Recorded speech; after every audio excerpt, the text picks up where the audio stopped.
before Got Beat Up, go-kart was very much my passion. And after Got Beat Up, it was a job. Weston destroyed everything. And I'm not the only person who experienced that.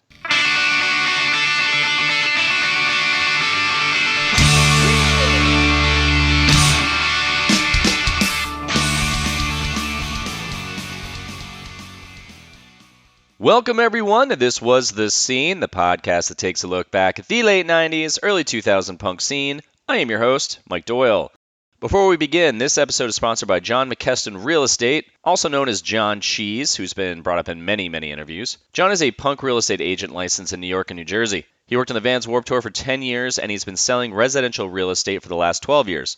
There's got to be someone listening to this who is thinking about moving, or knows someone who is, and wouldn't you rather deal with someone who can hang but also knows his shit instead of some dinosaur real estate agent that sucks? I love this write-up. Give him a call or text 203-824-4464 or email johnmckeston@gmail.com. It's JONMCKESTEN@gmail.com. Also, make sure you go follow his Instagram at John Cheese. There's no H in John, so JONCHEESE. It'll be in the show notes as well. If you also want to sponsor the podcast, just hit me up at thiswasthescene@gmail.com. Go-Kart Records was an independent record label specializing in punk rock located in New York City that was most active from 95 to 2005.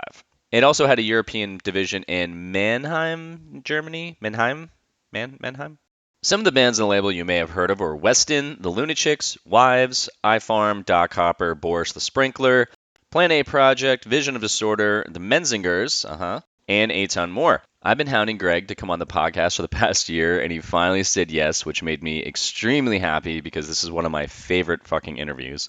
Side note, the victory comp I couldn't remember later on in the episode was the Incompatible comp, so I just had to put that in there. I got Greg on the Skype, and this is what we chat about. Red leader Matt Rosenberg, putting on Fugazi's first show in New York, having money stolen by his business partner, butt steak, what the logo design is based on, Weston's effect on the label, the double exposure comp, their video comp, CBGBs, meeting the Lunachicks, the Village People story, signing the Menzingers, getting fucked over by Koch, the Joey Ramone / Joan Jett / Debbie Harry story, and a ton more. Check out visionmerch.com, which Greg works with to get you really cool merch by artists. That's all I got to say, so feel free to subscribe, leave a review, and share this with anyone who would love some punk rock nostalgia. With that said, let's get started. Thanks for doing this. I know in the beginning, sometimes people are like a little hesitant, like Chuck from Weston. He was like, I don't know, man. And then all of a sudden, it took me like a year, and he was like, all right, fuck it. And it was one of my favorite interviews. So I'm really happy that you said yeah. Did I take longer to say yes than Chuck? Because if it's shorter time, then we're hanging up, and I'm going to make sure it's more than a year. I think when I reached out to you, it was like a year or so ago. Like you took longer. Okay, phew. All right. You won. You won the battle. All right. Greg 1, Chuck 0. That's right.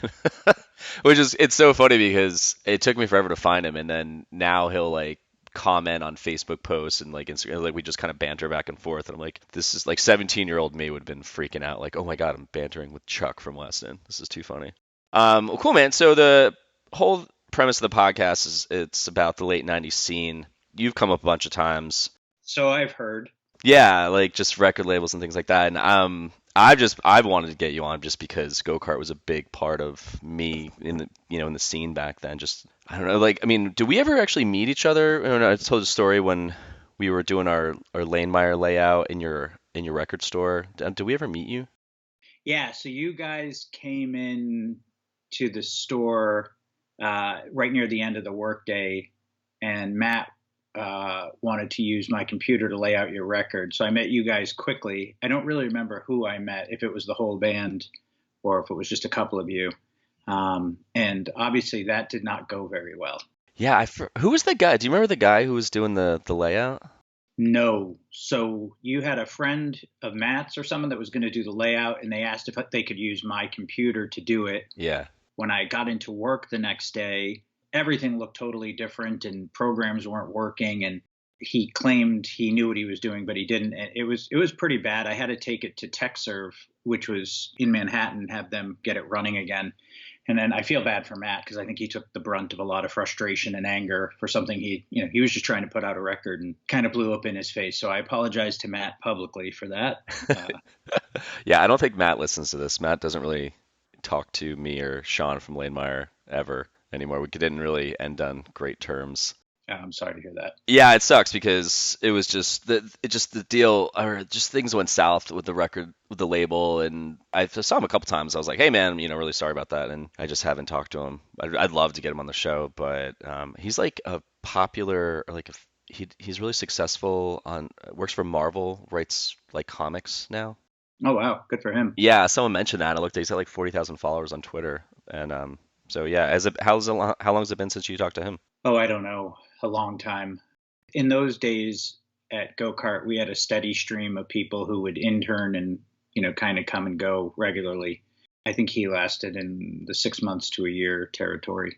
But that was when we had the store, Soapbox Record store on St. Mark's. So Yeah. there was like kids coming in every day. Can I intern? Can I work here?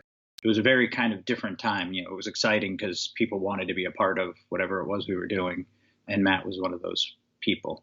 Yeah, I remember when we went in, we thought the layout for the album was going to take like an hour or so. We were there till like 5 or 6 in the morning, but I don't know why I remember this. I actually bought the Fun Size CD from your store. That's like how I first. Do you remember that band? I remember the name. I don't remember the band that well. All right, so what I basically do is kind of talk about the origins, how you got involved in like the scene, the label, like the whole what that looked like back then, how it ended, and just some random stories along the way that I'll kind of pick out here and there. Were you involved in the scene before you started the label? It's funny. I don't really feel like I was ever part of the scene. When you asked me to be a part of this, I was like, I don't know where I fit in, because I feel like Go-Kart was an outlier label to an extent. We weren't like a hardcore label. We weren't a pop punk label. We weren't a punk, whatever genre, subgenre, however you wanted to define it. We kind of put out whatever we wanted. So I never really felt like we fit in anywhere. In fact, that was one of the reasons that I had wanted to open the store that we were just talking about, because I felt like we didn't really fit in the scene. If you look at most of the record labels at that time, they would start off with one genre and really push that genre and then kind of expand from there. So like Victory was doing hardcore, Fat was sort of doing that no effects sound. Even Epitaph sort of had that sound. And we never did that. I always kind of felt like an outsider, which might be just the punk attitude, like I don't fit in, and I don't fit in the club where I'm supposed to fit in. So I never really felt like that we were part of that scene. I can't say what it was like for someone who was a fan of the label, how they perceived it, but that was sort of my perception. I wanted to start a record label in high school. I had gone to the Berklee College of Music summer program, and that's where I kind of learned more about independent labels and started to get a crash course into like punk and hardcore and goth music that I hadn't been exposed to growing up in Syracuse. But I thought you had to be like rich or famous to have a record label. I didn't know anybody could do it. And when I got to NYU, I joined the program board. And it was really there that I got a real crash course in the punk scene and the history. I think one of the first shows we booked when I was there was Fugazi's first show in New York. And we put it on at NYU. The room, we had two different rooms that we could do shows. One was about 1,000-seater and one was like a 300-seater. And we stupidly put Fugazi in the 300-seater. There was about 500 people or more. Like we eventually were turning people away. There was actually a discussion of like, can we just grab the PA and move it across the student center into the bigger room? All the years that I did shows at the NYU Student Center, we never had any problem with the fire department, who was right across the street, except for this show where they showed up and we had a fire marshal standing in front of the door. He would not let anybody in unless anybody walked out. And I'm standing there with Ian Mackay's parents. And he's like, these are my parents. I want to get him into the show. And the fire marshal's like, absolutely not. That was a really weird thing. And then I pissed off Ian unintentionally because I growing up in Syracuse, I was a fan of lots of different music. And so I said to him, hey, do you know that the band Marillion has an album named Fugazi? And he just sort of turned at me angrily. And he was like, I'm going to name my next album Marillion. So they have to put up with the same question all the time. And I was like, whoa. And I don't think he was really angry. I think he was just frustrated with the show and all that. But I was seeing a lot of shirts there that I didn't know who these bands were. And so I, started asking a lot of questions. And then, living in a dorm, you kind of go and investigate everybody's CD collection and be like, need to hear this, need to hear this. And that's sort of how I got started. What kind of music were you listening to at that time, though? Well, my favorite band in high school would have been Rush for a long time. Still probably, like, if you had to pin me down and say, like, what's your 1A band, And I think part of it was most of the music I was hearing was the classic rock, which I loved a lot of, but like the lyrics didn't speak to me. I'm a big lyrics person. And all of a sudden I hear Rush and their lyrics are not the same. They're not all sex oriented and all this sort of stuff. So I think every high school at one point used to have that one asshole who was like the Rush asshole. That was me. And then when I was like 15, 16, well, so the first really punk record, I guess you would say I heard was I was at a summer camp and a kid played me Black Flag's My War. And I was like, what the fuck is this? I don't think you can go from like commercial rock to My War. Like there's got to be a few stepping stones before you get to that. And then I started getting into like the alternative scene, the Smiths and the Cure, and then the Sex Pistols all sort of came all at once. And that was sort of when I realized there was other music than what I was being exposed to in my little, suburban life up in Syracuse. That sort of started the whole exploration. So it was a lot of that mid 80s alternative music that then, grew into punk and all that sort of stuff. Did you want to start a label because you want to have more control over what you got, what was being put out, because you were like just not impressed with some of the music that was being put out? No, it came from, I was always really into music and I was always playing things for my friends. And most of the times I was annoying them. Like I had a rule in my car if I was driving that it had to be my music, which, didn't always go over well. To me, I thought I was sharing this stuff that like meant so much to me. And that's where it came from, is this sort of love of music and wanting to share it. And in New York, in the early 90s now, which is sort of like when Go-Kart was starting, the shoegazer movement, the Matador Records movement was all the rage. And none of those bands spoke to me other than Superchunk. Like that was the only band on Matador that I ever really liked. I could not understand why everybody loved these bands so much. And I wanted to put out music that spoke to me. So I made a decision early on because I kind of felt like the bands in that scene, you could kind of take it or leave it. Like you could watch them or you could not. It was sort of like background music. It didn't inspire me. So I made a decision that my label was going to be, you were going to have an opinion about the bands I signed. You were either going to love them or hate them, but you weren't going to be indifferent. And that was sort of the direction that I wanted the label to go, because I wanted people who felt passionate about it in the same way that I did. So how does the label start? I know you edit a little bit, so you might want to edit this story. So the label starts there's a couple starts to it. I'm booking bands at NYU at the program board. I'm in the music technology department. Right near the end of my junior year, a couple of the guys in my department walked up to me and said, "Hey, we want to talk to you. We're starting a record label and we'd like you to do A&R." They thought I knew all the bands. So did I. I had absolutely no clue, but I thought I did. They had rented what was called bullpen space, which is like they had an office on Broadway where it was like shared space. Everybody had a cubicle and there was a receptionist up in the front who would answer the phone. And so like you could call in and it would be like, "Hi, this was the scene. Can I help you?" And she would patch you through. So it sounded professional. And you had like a boardroom you could share, and you could share like photocopies and photocopiers and stuff.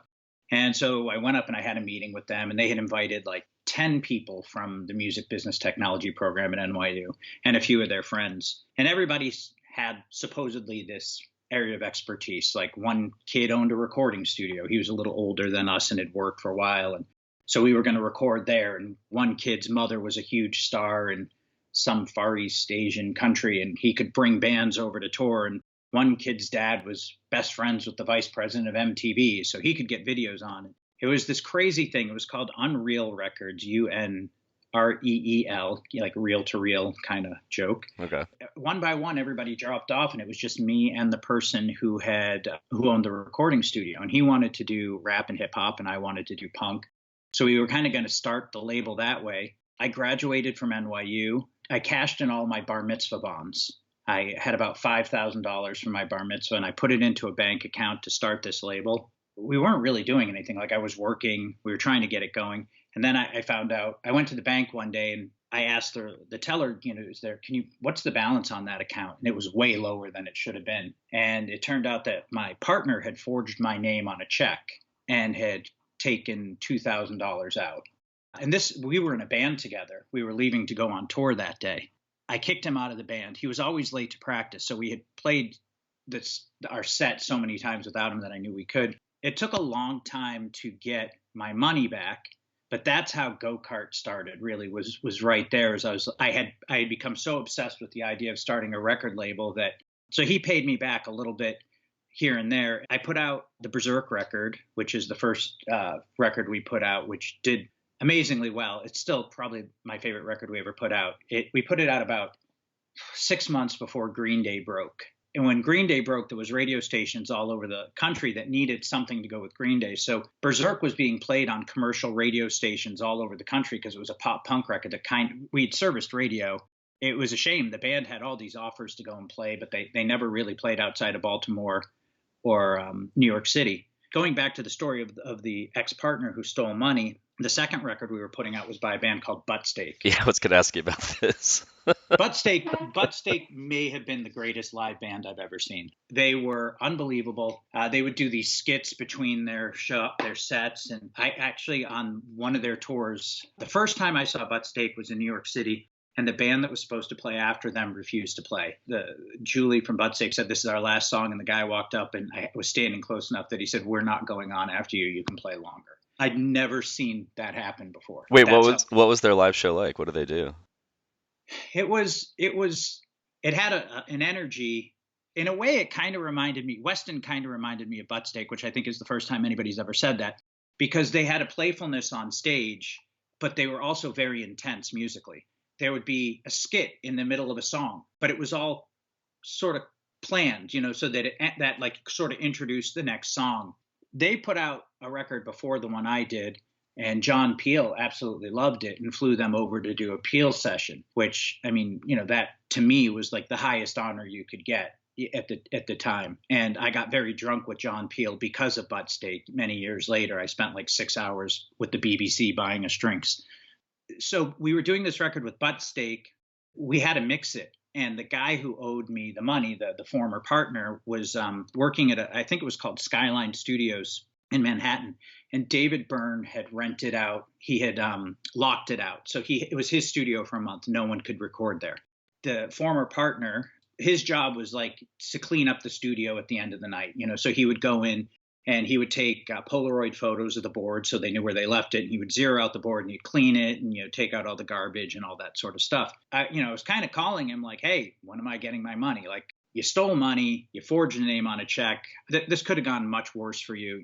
He'd called me one day and I was like, "I need a studio to record." So we worked it out that when David Byrne would leave at night, he would call the producer of the record, and I would run up there. We would mix the record until like 6 a.m. The former partner would sleep on the couch. And then at 6 a.m, we would leave and he would clean up the whole studio. He would go home and shower and then show back up for work. And so we finished the Butt Steak record thanks to David Byrne. You asked for a story no one's ever heard. So David Byrne helped me start Go-Kart unknowingly. That's awesome. Wait, how are you still cool with this guy after he stole your money? Well, I wasn't cool with him. I was trying to get my money back. He forged a name on a check. So the bank was like, "You can press charges." And I didn't really want to do that. Maybe in hindsight, I should have. A few days after this happened, he brought me some of the cash. And then he was like making payments here and there. That's how it happened. I wouldn't say we were cool. I mean, after the David Byrne thing, when I was like, "Okay, we're even," I never spoke to him again. Okay. I was going to say, that's when you said he was there with you. I'm like, well, I would not even want to like talk to this guy. Yeah, well, he wanted to be in the studio because, it was sort of his responsibility. So, I got it. And I mean, he just slept on the couch and didn't really get involved with anything more than that. So this was for the Butt Steak album or for Berserk? This was for the Butt Steak album, yeah. It's just the amount of times you're saying Butt Steak, it's just like the funniest thing to me.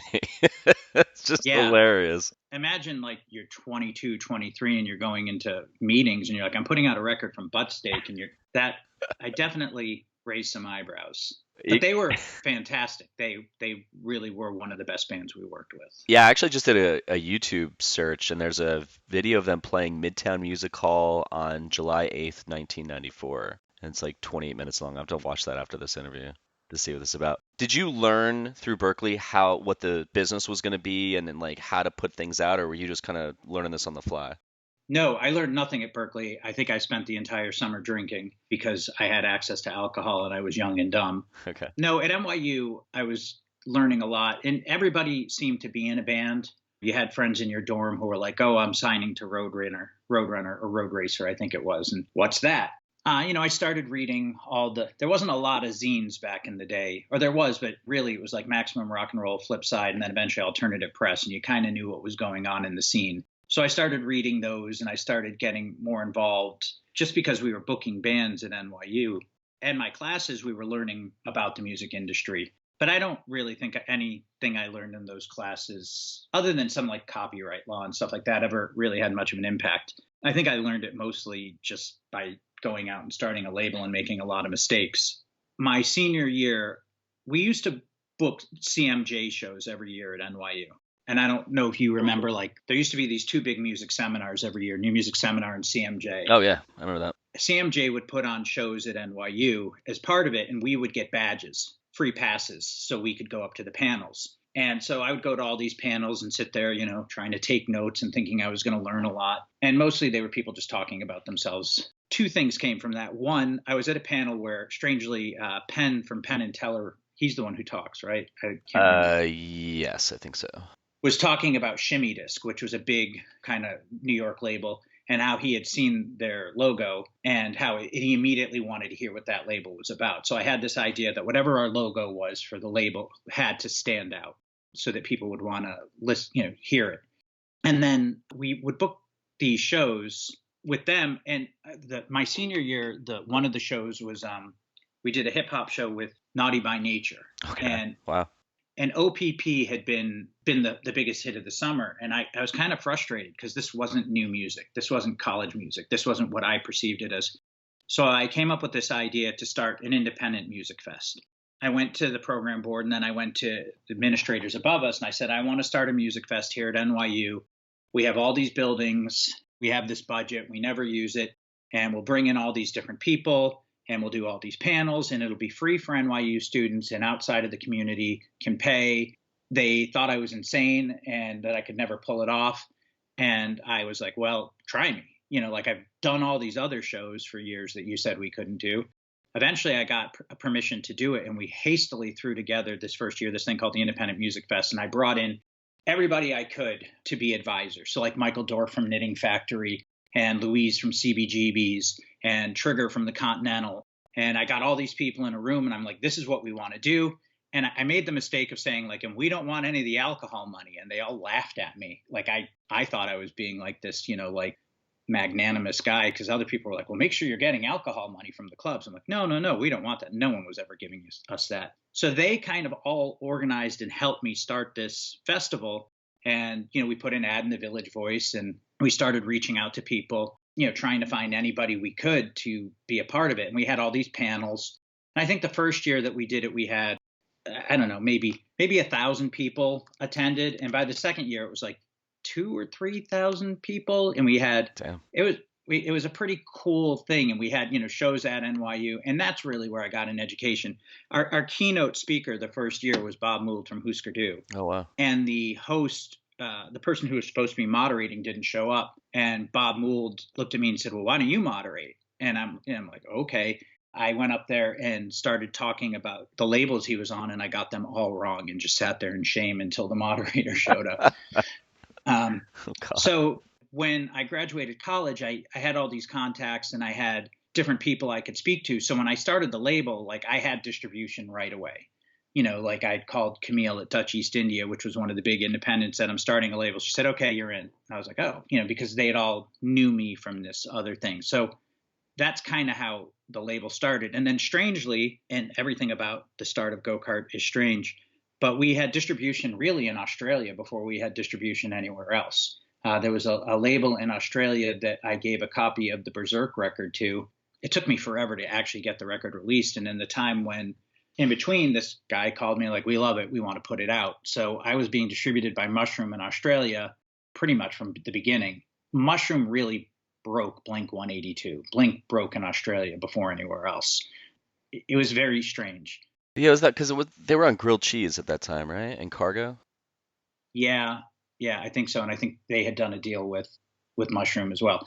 Mushroom had licensed the Lunachicks record from me, and they were doing distribution for us. And I remember the rep calling me. I said, well, what else is going on? Like, what else are you guys working on? And he said, oh, the week before, the Lunachicks were putting out this band called Blink 182. I don't think it'll be that big of a record. The Lunachicks is our priority. And that quickly changed to where Blink became the priority. Oh my God.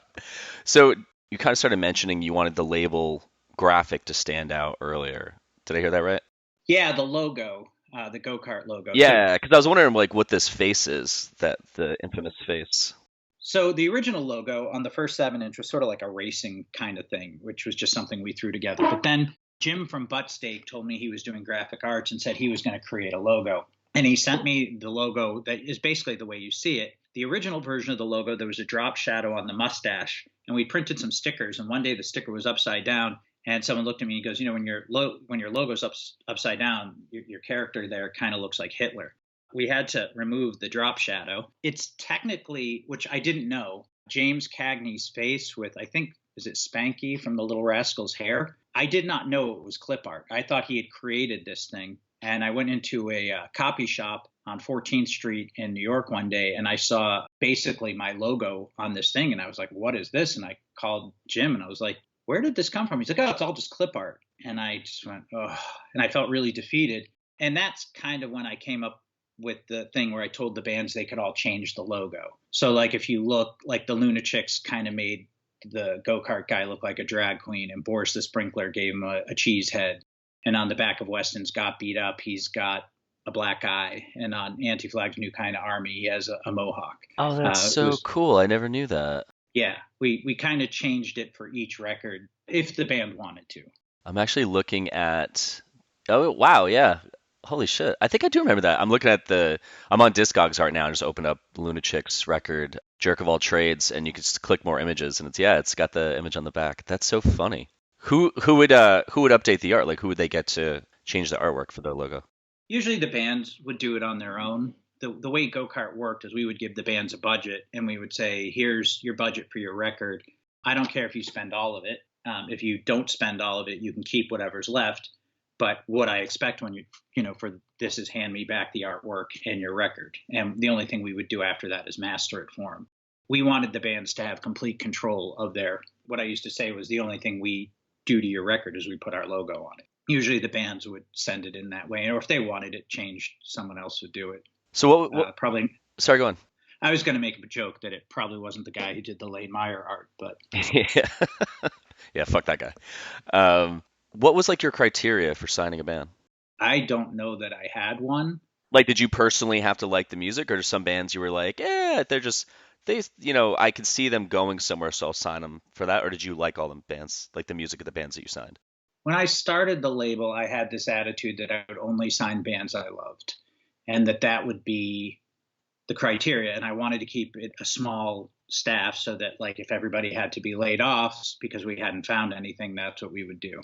That sounds great in theory, but then in reality, it didn't work because now, I had people working for me and they're expecting a paycheck, and distributors are expecting records. So at some point it was, here's a record, it'll sell a lot. I didn't love it. That really changed after Weston. I know when you first reached out to me, I was like, I don't want to talk about Weston, and I don't mind talking about it at this point. But okay, yeah, you don't want to talk about something, just you don't have. No, it's I've had a lot of therapy. I have a very expensive therapist. He's very happy I'm doing this. I think he's like, yeah, he'll be in here a few more years after doing this interview. But Weston, before it got beat up, Go-Kart was very much my passion. And after it got beat up, it was a job. Weston destroyed everything. And I'm not the only person who experienced that. In the later years after it got beat up, I would get calls from whatever new manager Weston had. And, they'd call me up and start, like new managers often do, telling me how things were going to be going forward, even when they weren't on Go-Kart, and all this sort of stuff. And I would always say, they're not the band you think they are. This band will break your heart. Almost to a T, within a year to 2 years, I would get the phone call like, hey, can we talk? They were one of the worst experiences that I'd ever had in the music industry. Before Weston, everything was like, I love this band. I love this band. After Weston, it was like, I have a job. I run a record label. So I didn't know any of that. Well, you know a lot of the Weston story from both Chuck and Jesse. I listened to, those interviews. Yeah. Yeah. I mean, I don't know how much you want to get into it. Almost from jump with Weston, it started to go wrong. In what way though? So like leading up to that, because I'm trying to, like, there's so much here, and we haven't even discussed the Village People. I'm shocked. I know there's like all these, because I was going to ask you questions about Berserk and stuff, and I'm like, that seems kind of obsolete because you just like jumped to a very critical part of the label, even though you had all this history prior to that. You put out Your Summer Dresses Bore Me in '96. Well, we put out Got Beat Up, and then Your Summer Dresses Bore Me was a single that was released, if I remember correctly. Yeah, okay. And then a label in Germany licensed it and put it out as a single there. Okay, so leading up to this, like, you love all the bands, and then so how did you find Weston? And then I want to kind of talk about like how everything kind of didn't really work out, if you're okay with that. No, that's fine. I read a review of Weston in, I want to say, Maximum Rock and Roll. And I lived above Generation Records. I remember the space that is Generation being a laundromat on Thompson Street. I was probably one of the first people to ever walk in the stores when it became a record store. So I knew everybody there. I read a review of Weston and walked down the street. And Vinny, who worked there, who was one of the guys who started Eyeball Records, was working at the counter. And I said, hey, do you know this band Weston? And he was like, yeah. I'm like, do they do well? And he was like, pretty good. And they had a real life story of teenage rebellion. And I walked back down to my apartment, basically upstairs, and put it on. And I thought, I really loved it. It was something so different. It was fresh. It was funny. It kind of fit in, Go-Kart had a sense of humor, which a lot of labels don't have or didn't show. I think that's one of the things that hurt us is that we talked about the sense of humor. And I think it hurt the Lunachicks as well, because they had a sense of humor. I think Frank Zappa said, does humor belong in music? And I used to think about that quote a lot. I thought Weston was just really a lot of fun. A friend of mine came by that night and I said, you got to hear this band. And he said, this is absolutely terrible. And that reinforced in my mind that I had to sign them. I called their manager. I had heard that they were about to sign to Roadrunner, and that Roadrunner had wanted a 7-album deal and the band had backed off. And I called their manager, a woman by the name of Sandy. The Lunachicks were playing a show and we were trying to find opening bands, and she was managing another band. So I offered her other band a slot opening for the Lunachicks, just so I had an excuse to really talk about Weston. And if I am correct, the band that opened for the Lunachicks that night, it was their last show ever. That Lunachicks crowd could be brutal. Like, they did not care about anybody. It was at Tramps. It was sold out, like 1,200 people. And those fans, like opening bands, I almost felt bad for them at times. So we started talking. I asked her about Weston, said, too bad they signed to Roadrunner, which I knew they hadn't.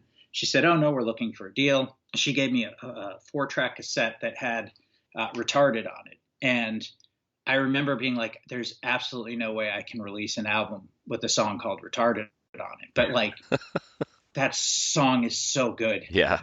And I just kind of fell in love with it. They were playing the Continental a few weeks later. I went to the show. They actually went on time, so I got there just as they were done. Didn't really talk to them. And then they were going out on tour, and they were playing in L.A. the day before the Lunachicks were playing with Rancid in L.A. I had already had a plane ticket to go out in a hotel, so I think it cost me like $25 to change my plane ticket in an extra night in a hotel. And Weston was so impressed that I had flown out to LA to see them. And they were really impressed with the fact that the Lunachicks were opening for Rancid at a 3,000-seater the next night. There was a lot of labels there to see them. There was probably 7 or 8 labels. They were playing this place called the Chocolate Factory. I had never heard of shows after it. It was almost impossible to find. This is the days before GPS. So going backwards, the night before the Berserk record release party, I was in the hospital. I was actually there was a phone next to my bed. I got out of the hospital at 2 p.m. I was calling like press from this phone next to my bed, and the nurses were yelling at me because I was trying to get press to come and see the Berserk record release show. But when I got to the venue, it was at Under Acme in New York. The doctor told me I couldn't lift anything. So the band was loading in, and I felt really worthless. And I hated this feeling. Like I felt like I should be helping, and I couldn't. And I made a decision, like whenever I could, I would help bands do that. So when Weston was done with their set, I was just standing there, and I'm like, well, hand me an amp, and I'll take it out.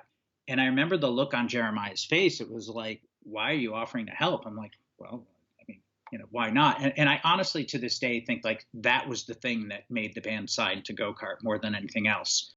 And they left LA. 2 days later, I got a call from Sandy. I was still out there. And she said the band is signing to Go-Kart. And I went, wow, that's amazing. And we started talking. And then 2 days after that, the band was in Texas and announced it from the stage. I guess word got back to Chuck at Gern Blanston. So he called and he was upset. And Sandy called me and said, well, the band is trying to figure out what they want to do. I'm like, okay. And like, they're still signing with you, but they want to make Chuck happy. And it went through this like 3-week process of like, I got like this hateful fax from Chuck, and I don't really blame him. Knowing what I know now, the band was probably not being honest with anybody.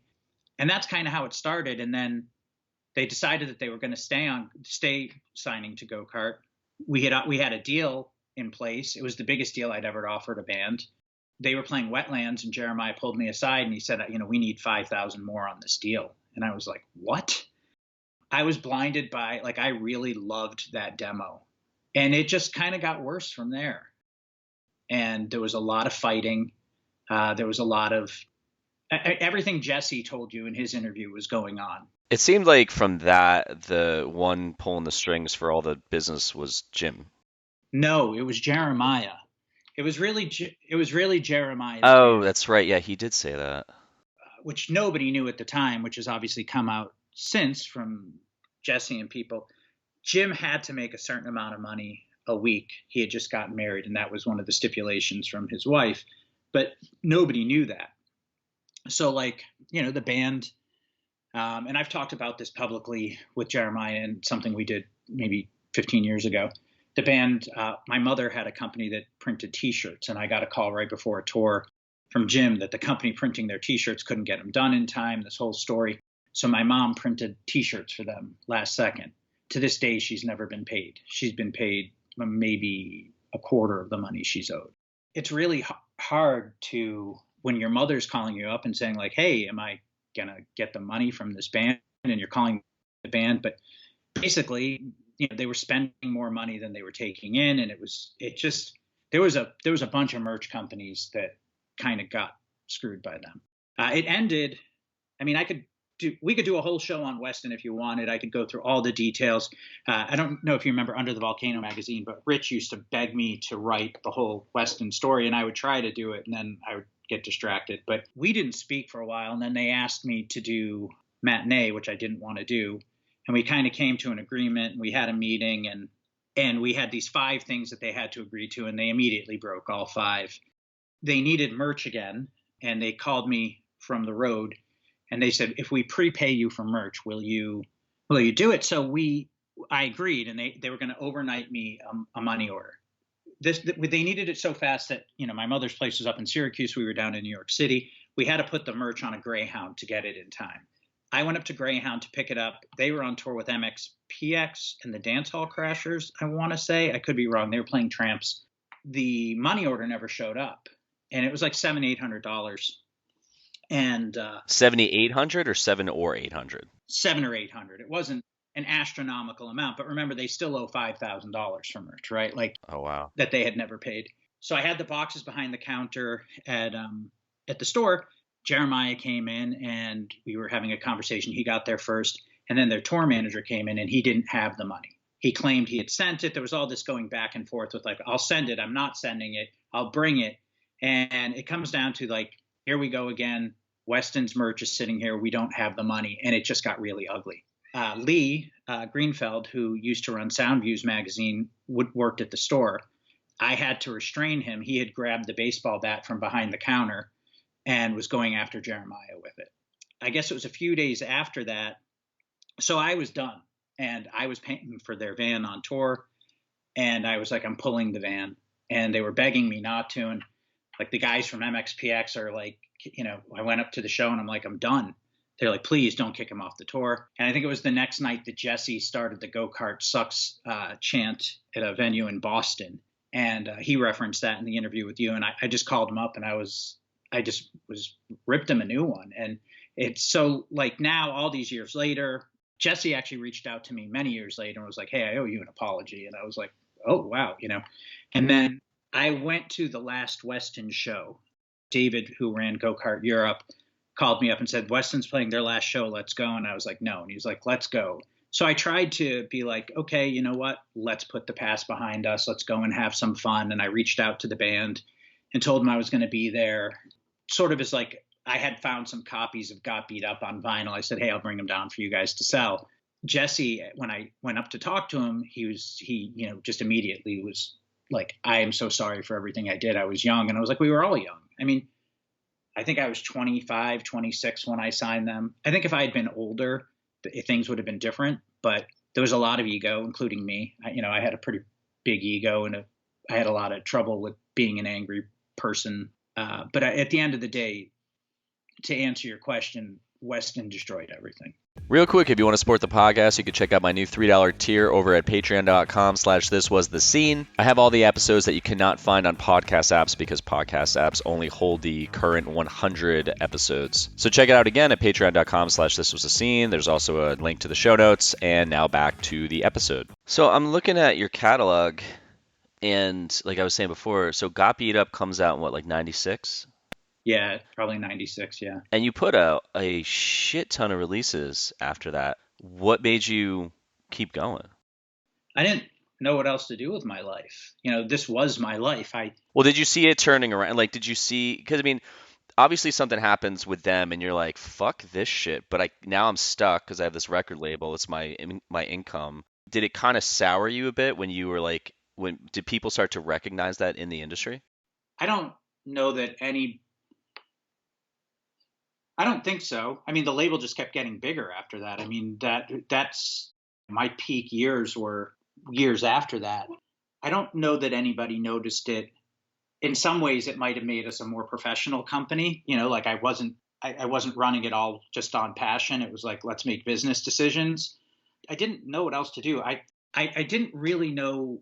I wasn't Greg Ross. I was Greg Go-Kart. That's how most people knew me. And the idea of the label ending, and you remember, like, I still had bands like the Lunachicks who were like family to me and still are. Like, I still talk to them, and I still think of them as like that band changed my life. Like, everything I said about Weston, I could say the opposite about the Lunachicks. Like, I am a better person because I worked with them. I didn't really know what else to do. At that point, I have a store on St. Mark's. I have distribution around the world. I have a staff of people. It wasn't like I could just say, like, I'm throwing in the towel. And I didn't know who would even hire me, which is stupid. Like, in hindsight, I probably could have gotten a job. But like I said, I had an ego. Like, I have built this. I don't want to lose it, which, of course, I eventually did. Did it kind of bother you? Because Weston, I mean, I've done so many interviews with people where Weston's come up and everyone's like, I fucking love that band, love the band. Like, basically, like, everyone thought that. And then when all that shit went down a couple years ago with Jim and his manager, and it was very like out there. I forget which website put that out. So it's like all this negative stuff starts coming out, and I was like, what the fuck, man? Like, so when you see them blowing up back in the day, were you kind of like, oh, you guys are all fooled?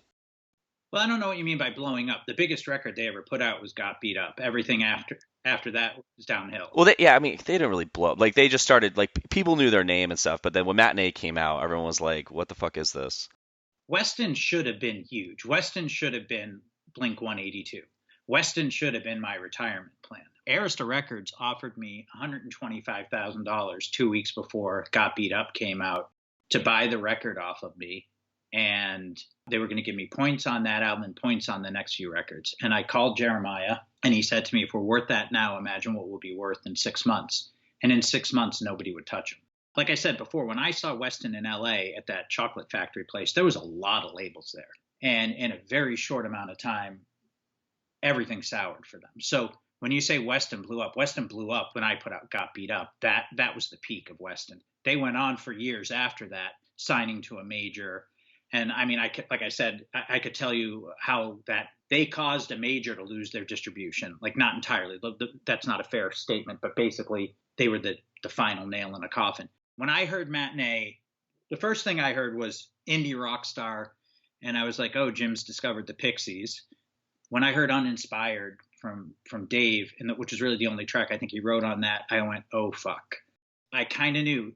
When Chuck left the band, it really changed. He and Dave were really the personality. They were the fun of that band. Look, Jim's a talented songwriter, and he made a great career up until, a few years ago, but it was a different band. And when he really took over all the songwriting, I had called Dave Weston at one point, and I was begging him to get involved. I was like, you guys could be huge. You guys, I was telling him everything that was going on, and I'll never forget. I was like, the band is named after you. And I'll never forget, he said to me, I don't want to be involved in all the business stuff. I just want to rock. And I kind of slumped down in the chair that was near me, and I went, I'm fucked. It was hard.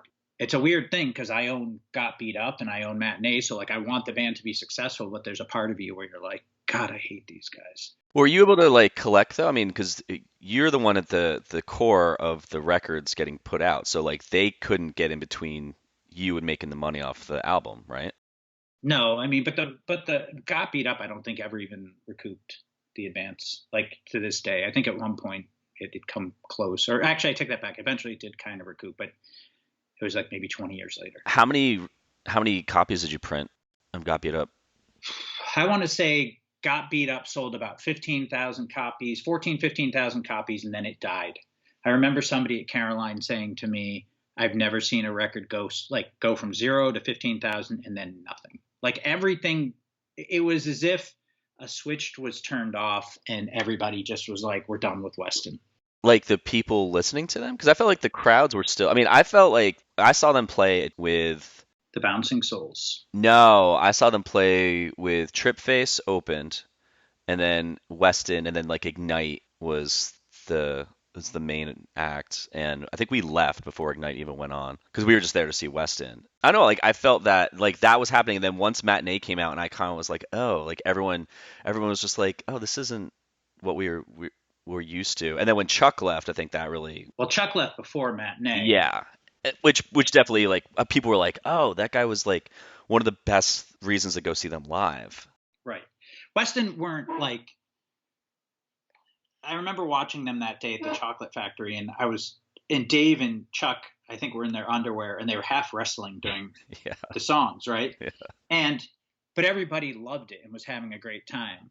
I remember Stormy Shepard, who runs Leave Home Booking and was the booking agent for the Lunachicks and NoFX and Rancid and The Offspring and all those bands, saying to me that Weston was the closest thing that we were going to get to the Descendants, because the Descendants hadn't reformed at that point.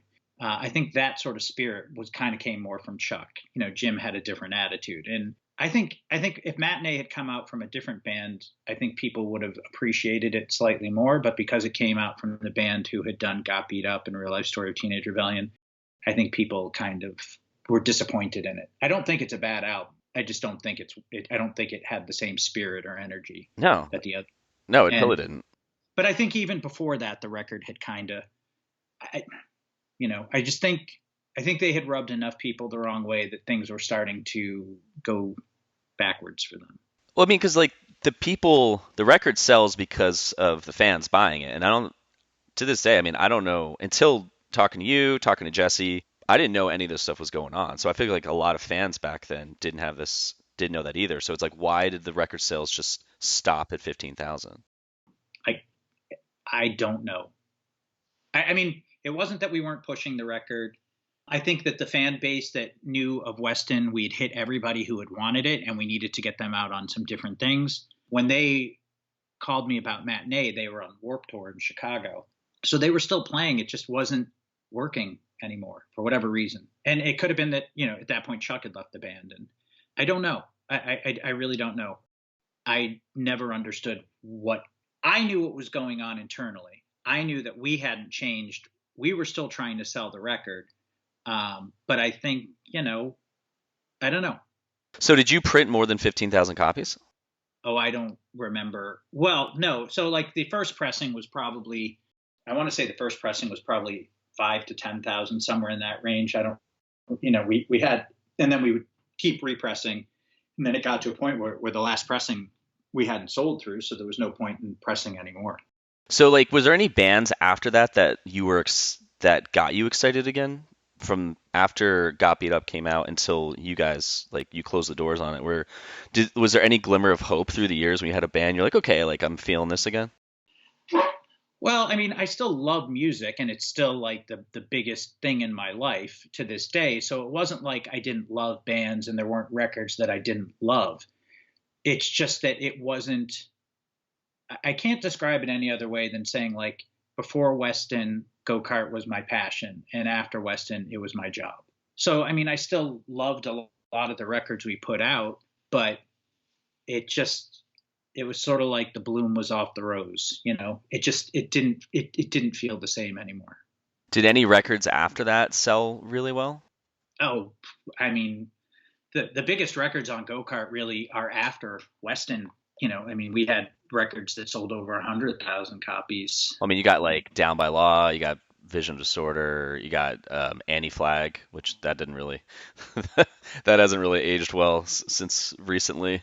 Yeah, well, it's funny you say that because when you first reached out to me, I was like, I don't want to talk about Weston, and then when the Anti-Flag news came out, I was like, I hope he doesn't ask me about that. Yeah, we don't have to talk about that if you don't want to. There's nothing I know nothing. I feel bad for all the people who were hurt by Justin, and that includes like the crew and everybody else, not just the women. I don't believe Chris and Pat knew anything. I just, the people I knew would never have tolerated anything like that. I don't know. Like I know people are like, they must have known.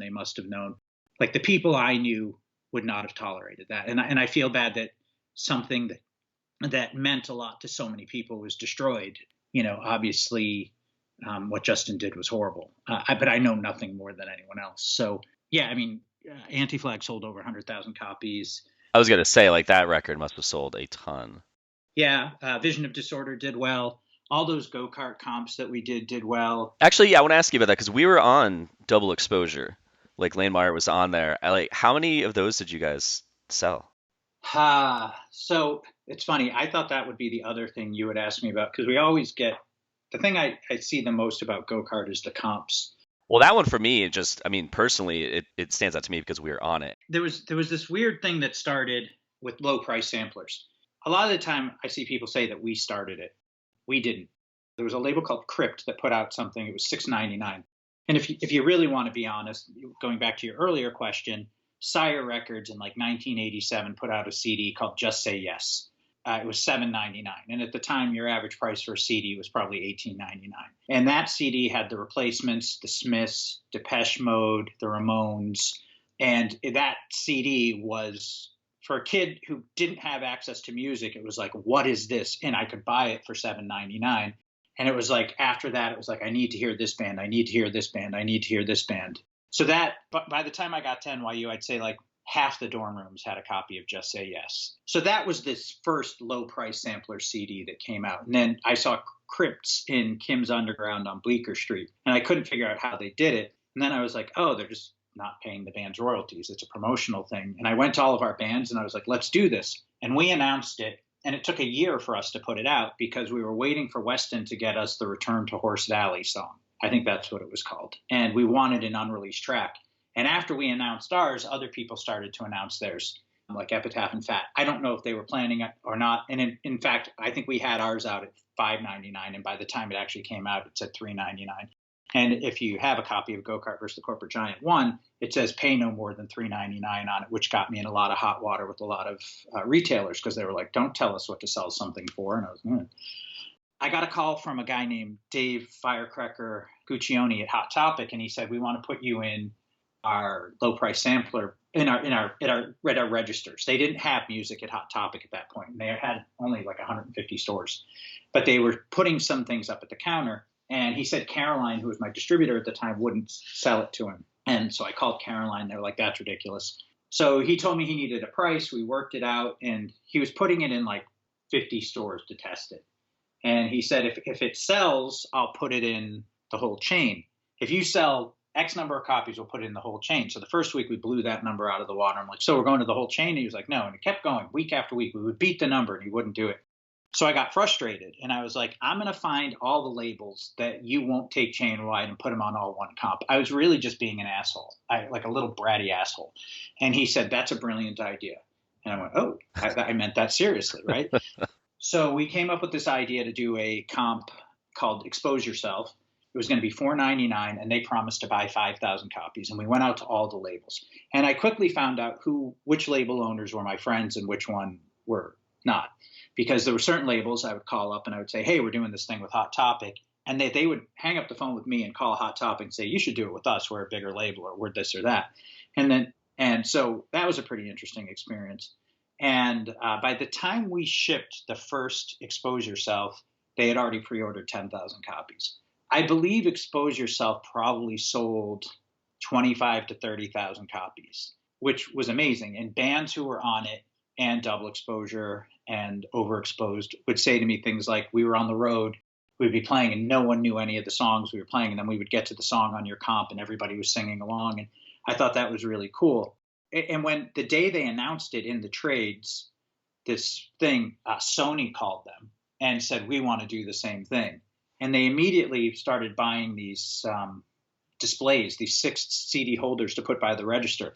So this stupid wise ass remark and joke that I had made turned into a massive thing for Hot Topic, where everybody was giving them exclusive samplers and they were making millions of dollars. And for a long time, Hot Topic sponsored, the first tour they ever sponsored was the Go-Kart Across America tour, which was a thank you to me for doing this. Double Exposure, because it was a double CD and had a slightly higher price point, I think we only did about 20,000 of those. And at that time, there was other low price samplers that were coming out as well. Yeah, like Victory that same year, because we got on yours and we got on this Victory one that had, like, you put the disc in and it would have videos on certain bands and things like that. Do you remember that? Was that Punk Uprisings? No, Matt was part of Punk Uprisings, wasn't he? Yeah, well, Victory did the first Punk Uprisings, then we did the second one, and I think ours was the bigger of the two. No, this was like, what the fuck was it called? It wasn't Victory style. It was, I just remember it because like we were on it. There wasn't that many bands, but it came out the same year as yours, so I was wondering if it was the same idea that like he was following. Well, yeah. I mean, every label went to Hot Topic and said, let's do a low price sampler. And to Dave's credit, he said to people, we're only going to do one that is like this, where it's a whole bunch of bands, and that'll be with Greg at Go-Kart, because it was his idea. And then when Dave left, the new buyer came in, a guy named Dan Heitkemper, and he was very cool, and he was like, nope, this came from them. And then when the next buyer came in, he blew up the whole music department, and he was like, yeah, I don't really care what you've done in the past, screw you. So I went from, I used to joke, and I don't know if like, remember Norm in Cheers? He would walk in and everyone would be like, Norm, and everybody knew him. Like, I would go out to Hot Topic and I would walk in and it would be like, Greg. And then after the new guy came in, it would be like, I'd be knocking on the door, like, please let me in your Gothic castle. And so we did that. And then we did the Go-Kart versus the Corporate Giant samplers. And then we did the MP3000, which was the first MP3 record that was released commercially. And I got yelled at by retailers for that because they thought I was destroying the music business, which I always laughed when I would get an email like that, because I was like, I'm such an insignificant part of the music business that like I do nothing. But I thought I was doing something great and saying, hey, there's this new technology, and instead of not making money from MP3s, you might make money from MP3s. I guess people didn't agree, but that came with like a MP3 player, like you could slide the disc in and you could play the tracks, and that did really well. Wait, what was that? It was called the Go-Kart MP3000 or 300, MP300. I don't remember, but it was a double CD. It was the first commercially released CD with MP3s on it, and it was 150 bands, 2 songs each. It was a double disc, and when you would slide the disc into your computer, it would launch this little MP3 player, because a lot of computers didn't even have MP3 players at that point, and that way you could play all the tracks on it. Oh, that's really smart. It sounded smart. it wasn't my idea. It was David, who I mentioned before from Go-Kart Europe, suggested it. And I was like, this is brilliant. We're going to sell a ton of these. And it did okay. It didn't do great. Was this like the time, because you're talking about the samplers and stuff, I remember Hopeless, I was talking to Lewis from Hopeless, and it was a really short conversation because he had to go and do something, but we were talking about the samplers, and I was like, yeah, I remember seeing those things, and he's like, yeah, we would put like this foil on it so it would pop, like stand out. Was that the same thing, like that same time when they were doing that? Well, Cinema Beer Nuts came out after Go-Kart versus the Corporate Giant 1 and after Expose Yourself. I personally think that Cinema Beer Nuts, I thought the packaging was absolutely brilliant and completely changed that label's fortunes. That went from like that label got so much exposure. It was just great packaging, and it stood out on the shelf. Yeah, so that would have come later. The first ones to come out were Crypt, and then I think Fat and Epitaph beat us into stores, not because we weren't. I think we were announced first, but it took forever to get ours out because we were waiting on the Weston track. Did you guys ever do a video comp? Yeah, I don't remember the name of it. I can see the picture of it. We did a video comp years. This was sort of near the end of Go-Kart.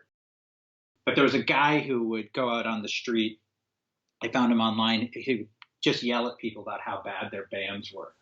So like he would go to like a Nickelback crowd and there'd be all these kids in line, and he would get up in this like preacher-like outfit, and he would start talking about Nickelback, and at first everybody would be like on his side. He'd be like, Nickelback, you sold 10 million records. And then he'd be like, and if you're a fan of Nickelback, your taste in music sucks. And then he'd start eviscerating them, and everybody would get angry. And I reached out to him, and we have those on there, and we have like the Guff video on there.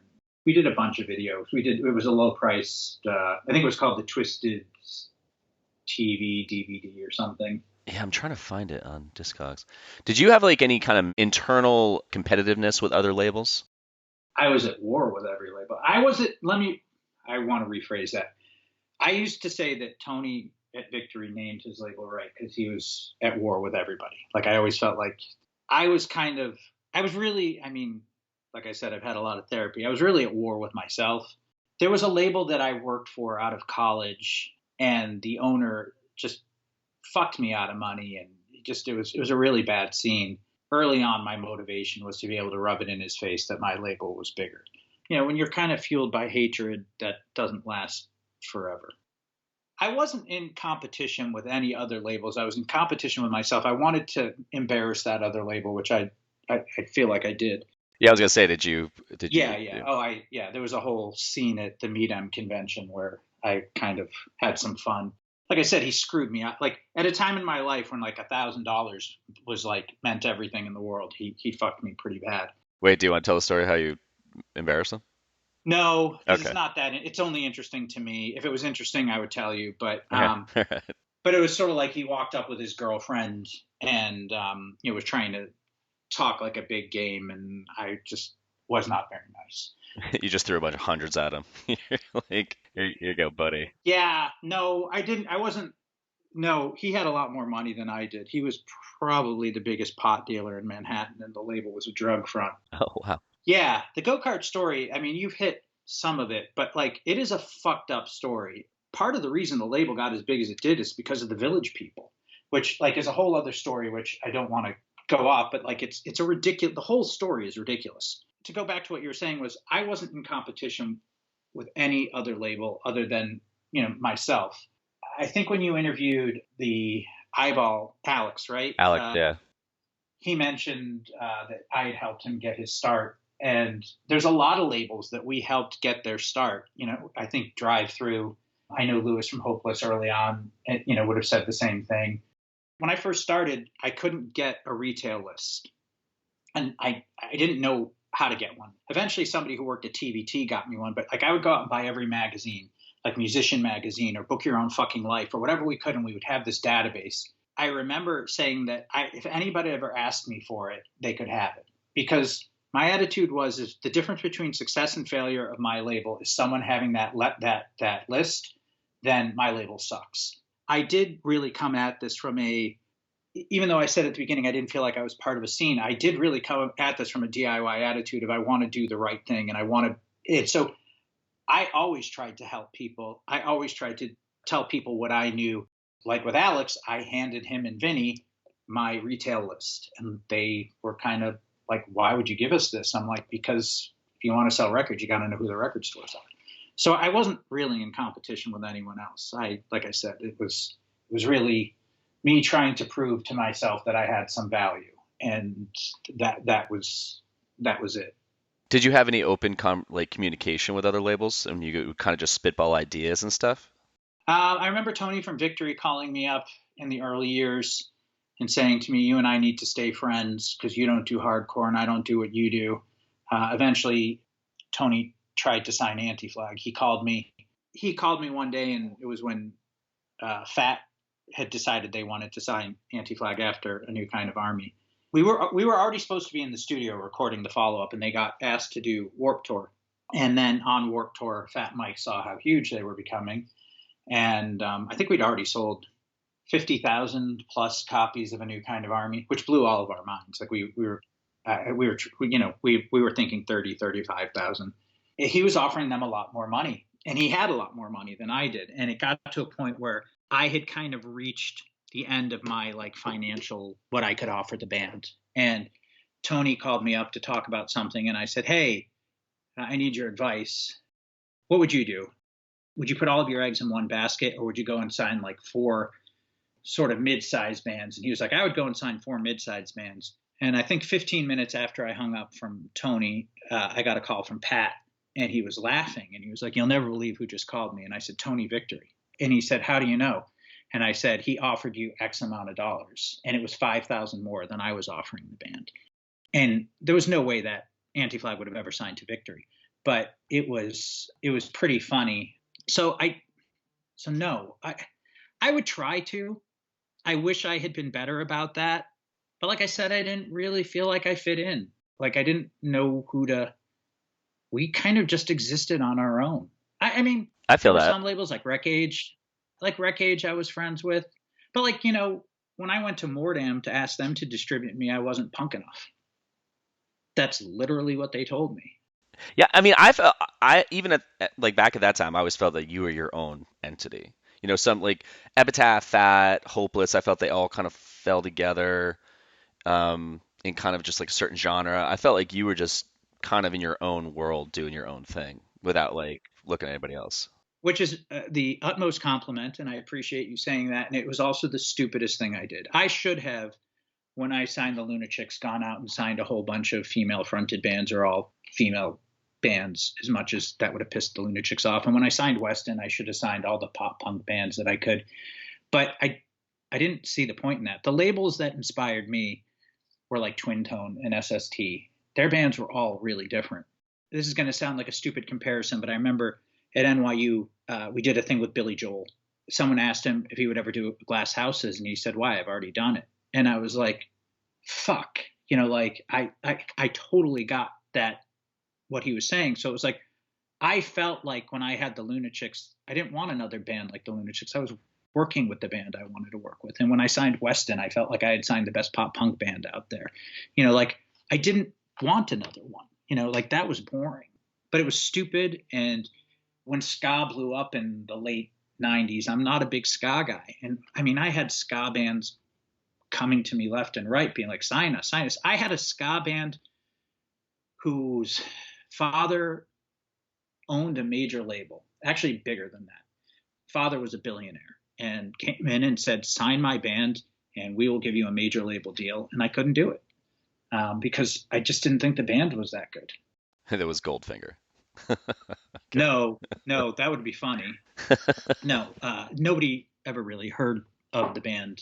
I always felt like I was friends with the people from Rec Age, but they moved away. Yeah, I'm trying to think of like any other label back then that like reminds me of just doing their own thing like you guys did. I'm sure there are. I just can't at the moment Well, like think about if that. you think about Lookout was pop punk, right? If you look at Fat, it was really that no effect sound. Epitaph, but eventually what Epitaph did was they expanded. They obviously, having the Offspring sell 10 million records gives you a lot of options, but from a marketing standpoint, I was an idiot because I would try to go from putting out a black metal record to a power pop record, and you can't market those the same ways. But I was very arrogant. and I was going to do things my way, and I was going to prove everybody wrong. And for a long time, it worked until it didn't. Who were like the other bands around that time that were female fronted bands, like the same as the Lunachicks? Oh, there was a ton.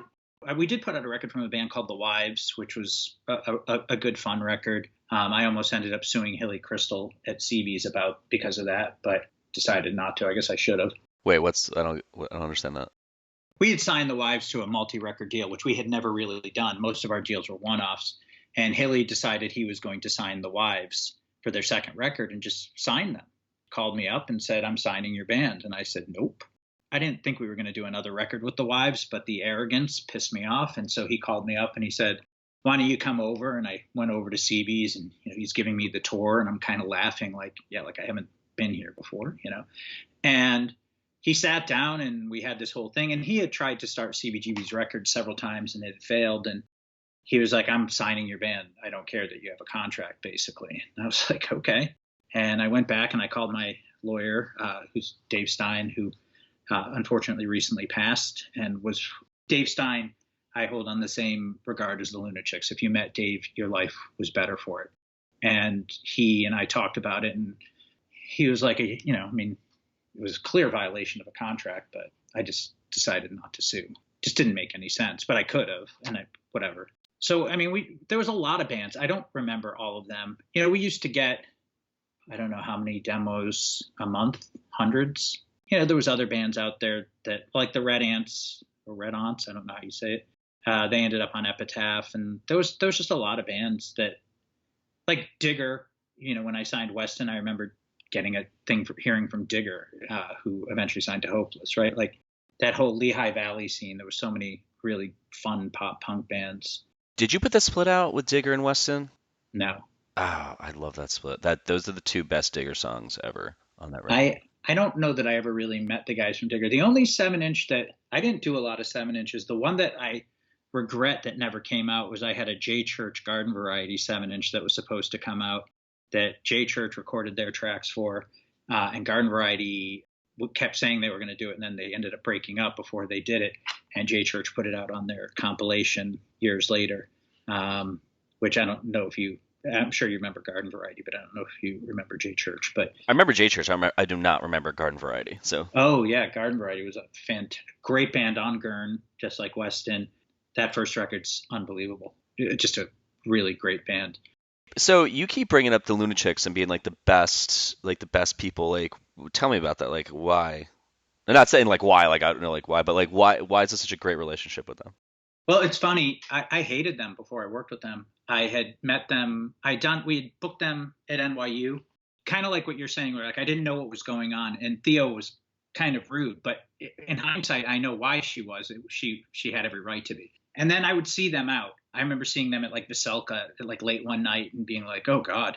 And the Lunachicks sort of just came out of nowhere. Like one day they didn't exist on my radar, and then it seemed like all I was hearing about was this band. And I went to see them at the Continental during like CMJ or something, and it was so crowded that I walked out, and their manager at the time yelled at me. I didn't know them. We had a mutual friend named Jane, and Jane was managing Luscious Jackson, which was the band that Mike D signed to Grand Royal. And Kate, the drummer for Luscious Jackson, who had been the original drummer in the Beastie Boys, was the drummer in the Lunachicks for a little while. So Jane was friends with the Lunachicks, and she called me up one day and she said, "You know who you should sign? The Lunachicks." And I said, "I will never work with that fucking band." She said, "Why?" And I said, "Oh, they're just not nice people." And she said, you should talk to Gina." And I was like, okay. This was after like several phone calls, kind of, you really should. And so she told me what they wanted for their record deal. Basically, I called Gina. Yeah, I think I called her. Pitched her this idea of working together. I knew exactly what she wanted. And then I knew exactly what she thought about the deal, like what I was saying. She would call Jane, and Jane would call me up and be like, "You got to say this." And at some point I actually said something like, "Gina, like I didn't really want to work with you guys because, and she was like, "Yeah, my band can be difficult at times," which was really sweet of her because she should have told me to fuck off at that point. So finally we had gone back and forth for like a few months. we decided to have a meeting. I will never forget the day of the meeting because it was the same day as the O.J. Simpson low-speed white Bronco chase. And I had had a date that night, and it was the only day we could do it. I was going out on a date. My friend Chloe, who had helped me start the label and all this, she was a huge Lunachicks. She was the one who had introduced me to the band in the first place. I was going to the meeting, and we had decided that I was going to go in drag because I thought that the only way, I thought if I showed up in drag, there was no way they wouldn't sign to Go-Kart. But I couldn't do that because I had to leave for this date right after. So we met at this diner, and Squid was late, and we had this whole meeting, and I remember kind of going through everything. And a few weeks later, Gina called and said, okay, we want to do it. I needed to raise money to do it. So I've kind of hinted at this story. And so when I was at the end of, I'm trying to think of how to say this in a way that doesn't take up a ton of time. But when I was at NYU, as a joke, I booked the Village People. And it turned out to be this massive show. And it was the first time I understood the power of nostalgia. You're younger than me, but when I was a kid, the Village People were the biggest band in the world. And it was the only band we were ever asked to bring back. And so we brought them back the second year. We needed an opening band. We couldn't find, who the fuck opens for the Village People, right? So I was drunk in a room with a bunch of people, and I was like, you sing, I play guitar, you play drums. Let's do punk versions of disco songs, and we'll open for the Village People. It was one of the many times I say something half in jest, and everyone was like, yeah, that's a good idea. And I'm like, I told you it was a good idea. And if no one liked it, I would have been like, I was just drunk, right? So we called ourselves Can Travolta. We learned 4 songs. We all used to work for Tish and Snooki over at Manic Panic, the hair dye people. They used to have a store in the East Village, and they would import their hair dye from England, and we would go in and we'd make like $5 an hour. We would peel off the old label and put a Manic Panic logo on it. And Tish and Snooki were the original backup singers in Blondie. So we asked them to sing with us, and we did Call Me, and we opened up for the Village People, and it went over ridiculously well. Like the people who were hosting it, which were Cliff and Craig, who had just started a label called Razor and Tie, and which went on to become the biggest independent label in the world. And, also the people who put out Kids Bop. I was going to say, thanks to Kids Bop. Yeah, well, they were massive before Kids Bop, like the Monster Ballads and all that stuff. That was a huge label, but they hosted it. And they were like, let's have them play another song. We didn't know another song, so we did Call Me again. And we walked off stage, and there was this promoter, and he says to me, hey, I'm booking a disco series. We're going to try to do a disco comeback series at the Palladium. Do you want to open? And I looked at him and I was like, look, this was a one-time joke. I'm a serious artist. I want to be like the voice of my generation. Like, I'm going to write really great songs. And he was like, well, here's my card. And I was like, okay. And I told everybody in the band, and they're like, let's do it. I'm like, oh, all right. So we played the Palladium, absolute disaster. There's 6,000 people there. The guy running the board doesn't know how to run the board. We opened up for Musique, Push Push in the Bush was their big hit, and the Tramps, Burn Baby Burn. It's a disco inferno. It's an absolute shit show. But we walk off stage, and there's this booking agent, and he says, hey, I'm booking the Village People on a 2-week tour. We want you to open. I'm like, look, this was supposed to be a one-time joke. It's now been twice. I'm a serious artist. I'm going to be in a band. I'm going to be the voice of my generation, which I don't actually think I said the voice of my generation. It's just funnier to say that I was that pompous and arrogant. Okay. And went to the band, and they're like, yeah, let's do the tour. And I was like, what? So we went out opening for the Village People. And while we were out on the road with them, and we're playing 1,000-seat places, they came to me and they said, we hear you're starting a record label. And I'm like, yeah. And they're like, well, we need a record deal. We can get on, I don't remember if it was Johnny Carson or Jay Leno or what, but we can get on Letterman, and we can get on Carson or Leno. We can get on all the late night shows. We can get on basically every major TV show in America to perform. We just need a record label. And I was like, I'm starting a punk label, but why not? I actually had this idea to do God Save the Queen with the Village People singing it and getting like all the East Village punk bands to sing along, which I thought was hysterically funny. They did not think it was funny at all. And I'm trying to make the story short, but make as long as you want. So I called one of the guys from that music conference, and I told him that they had asked me to do this. And he said, okay, you need a lawyer. So I hired this lawyer, and this lawyer says you need to go to Mannheim, which used to be the big music convention in Cannes, France. And I think I'm 23. I don't I think I was 22 at this point. I was right out of NYU. To get to meet him was $2,100. That was your badge, and you would get 3 badges. Eventually, that price would change. But and this guy convinces me to go over. I don't have the money. I call my dad. I'm like, Dad, this is what I'm doing. Can I borrow some money? He was very nice, lent me the money. One of the other people I'd worked with on that NYU thing, I asked him for help, and he had been also at TVT. Back in the day, TVT Records was sort of like boot camp. Like everybody would work at TVT for like 6 months, and then they would hate Steve Gottlieb. But it was like you learned about the music industry. I think I'm the only person who turned down my job offer there. He had worked under Steve, so he went out and he had been a New York scenester. He was in like one of those second generation New York punk bands. So he was calling people, and like he was calling like Trent Reznor and saying like, hey, would you produce a Village People track? And all these strange people like the Pet Shop Boys he was calling. And so I fly over to meet him, and I go and I meet with, I don't know what I'm doing. I have absolutely no idea. I show up and I just start walking up to booths and like being like, hi, I have a Village People record. And by the end of the first day, I had like 6 countries who wanted to license it from me because, still massive name. I think YMCA is the 3rd best selling single of all time. So I end up going to dinner with these people that I met on the plane over. They said, they're laughing at me. They're like the Village People, ha, ha, ha. And meanwhile, this is where I'm handing out like Berserk CDs. So I have Village People and I have Berserk's, cassettes and an early copy of the Buttsteak record, I think. I'm telling them, the Village People have all this going on. And I go to the bathroom and I come back and they slide a piece of paper across the table to me.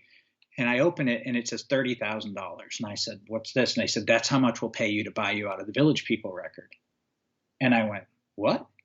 They suddenly wanted in. And they were part of a label called Quality Records out of Canada. I'm going to forget names here. But Quality Records was owned by Adam Levy. I'm not forgetting him. Adam Levy's father was Morris Levy, the man who invented payola. And there's an incredibly famous music industry book called, now I'm forgetting. There's a book about payola. It's absolutely amazing. If I remember it, I'll send it to you. And it's all about Morris Levy's the only one who went to jail. Like Dick Clark didn't go to jail. No one else went to jail. So I fly back to New York and I go and I meet with Adam. And he says to me, this is how we're going to work the deal. It's going to be a 50-50 split. We're going to put all the money into a bank account.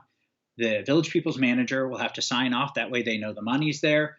He kind of like his biggest thing at that point was like the Fat Boys. But he also controlled radio. Payola didn't go away. It just changed. So he had like a radio promotions division.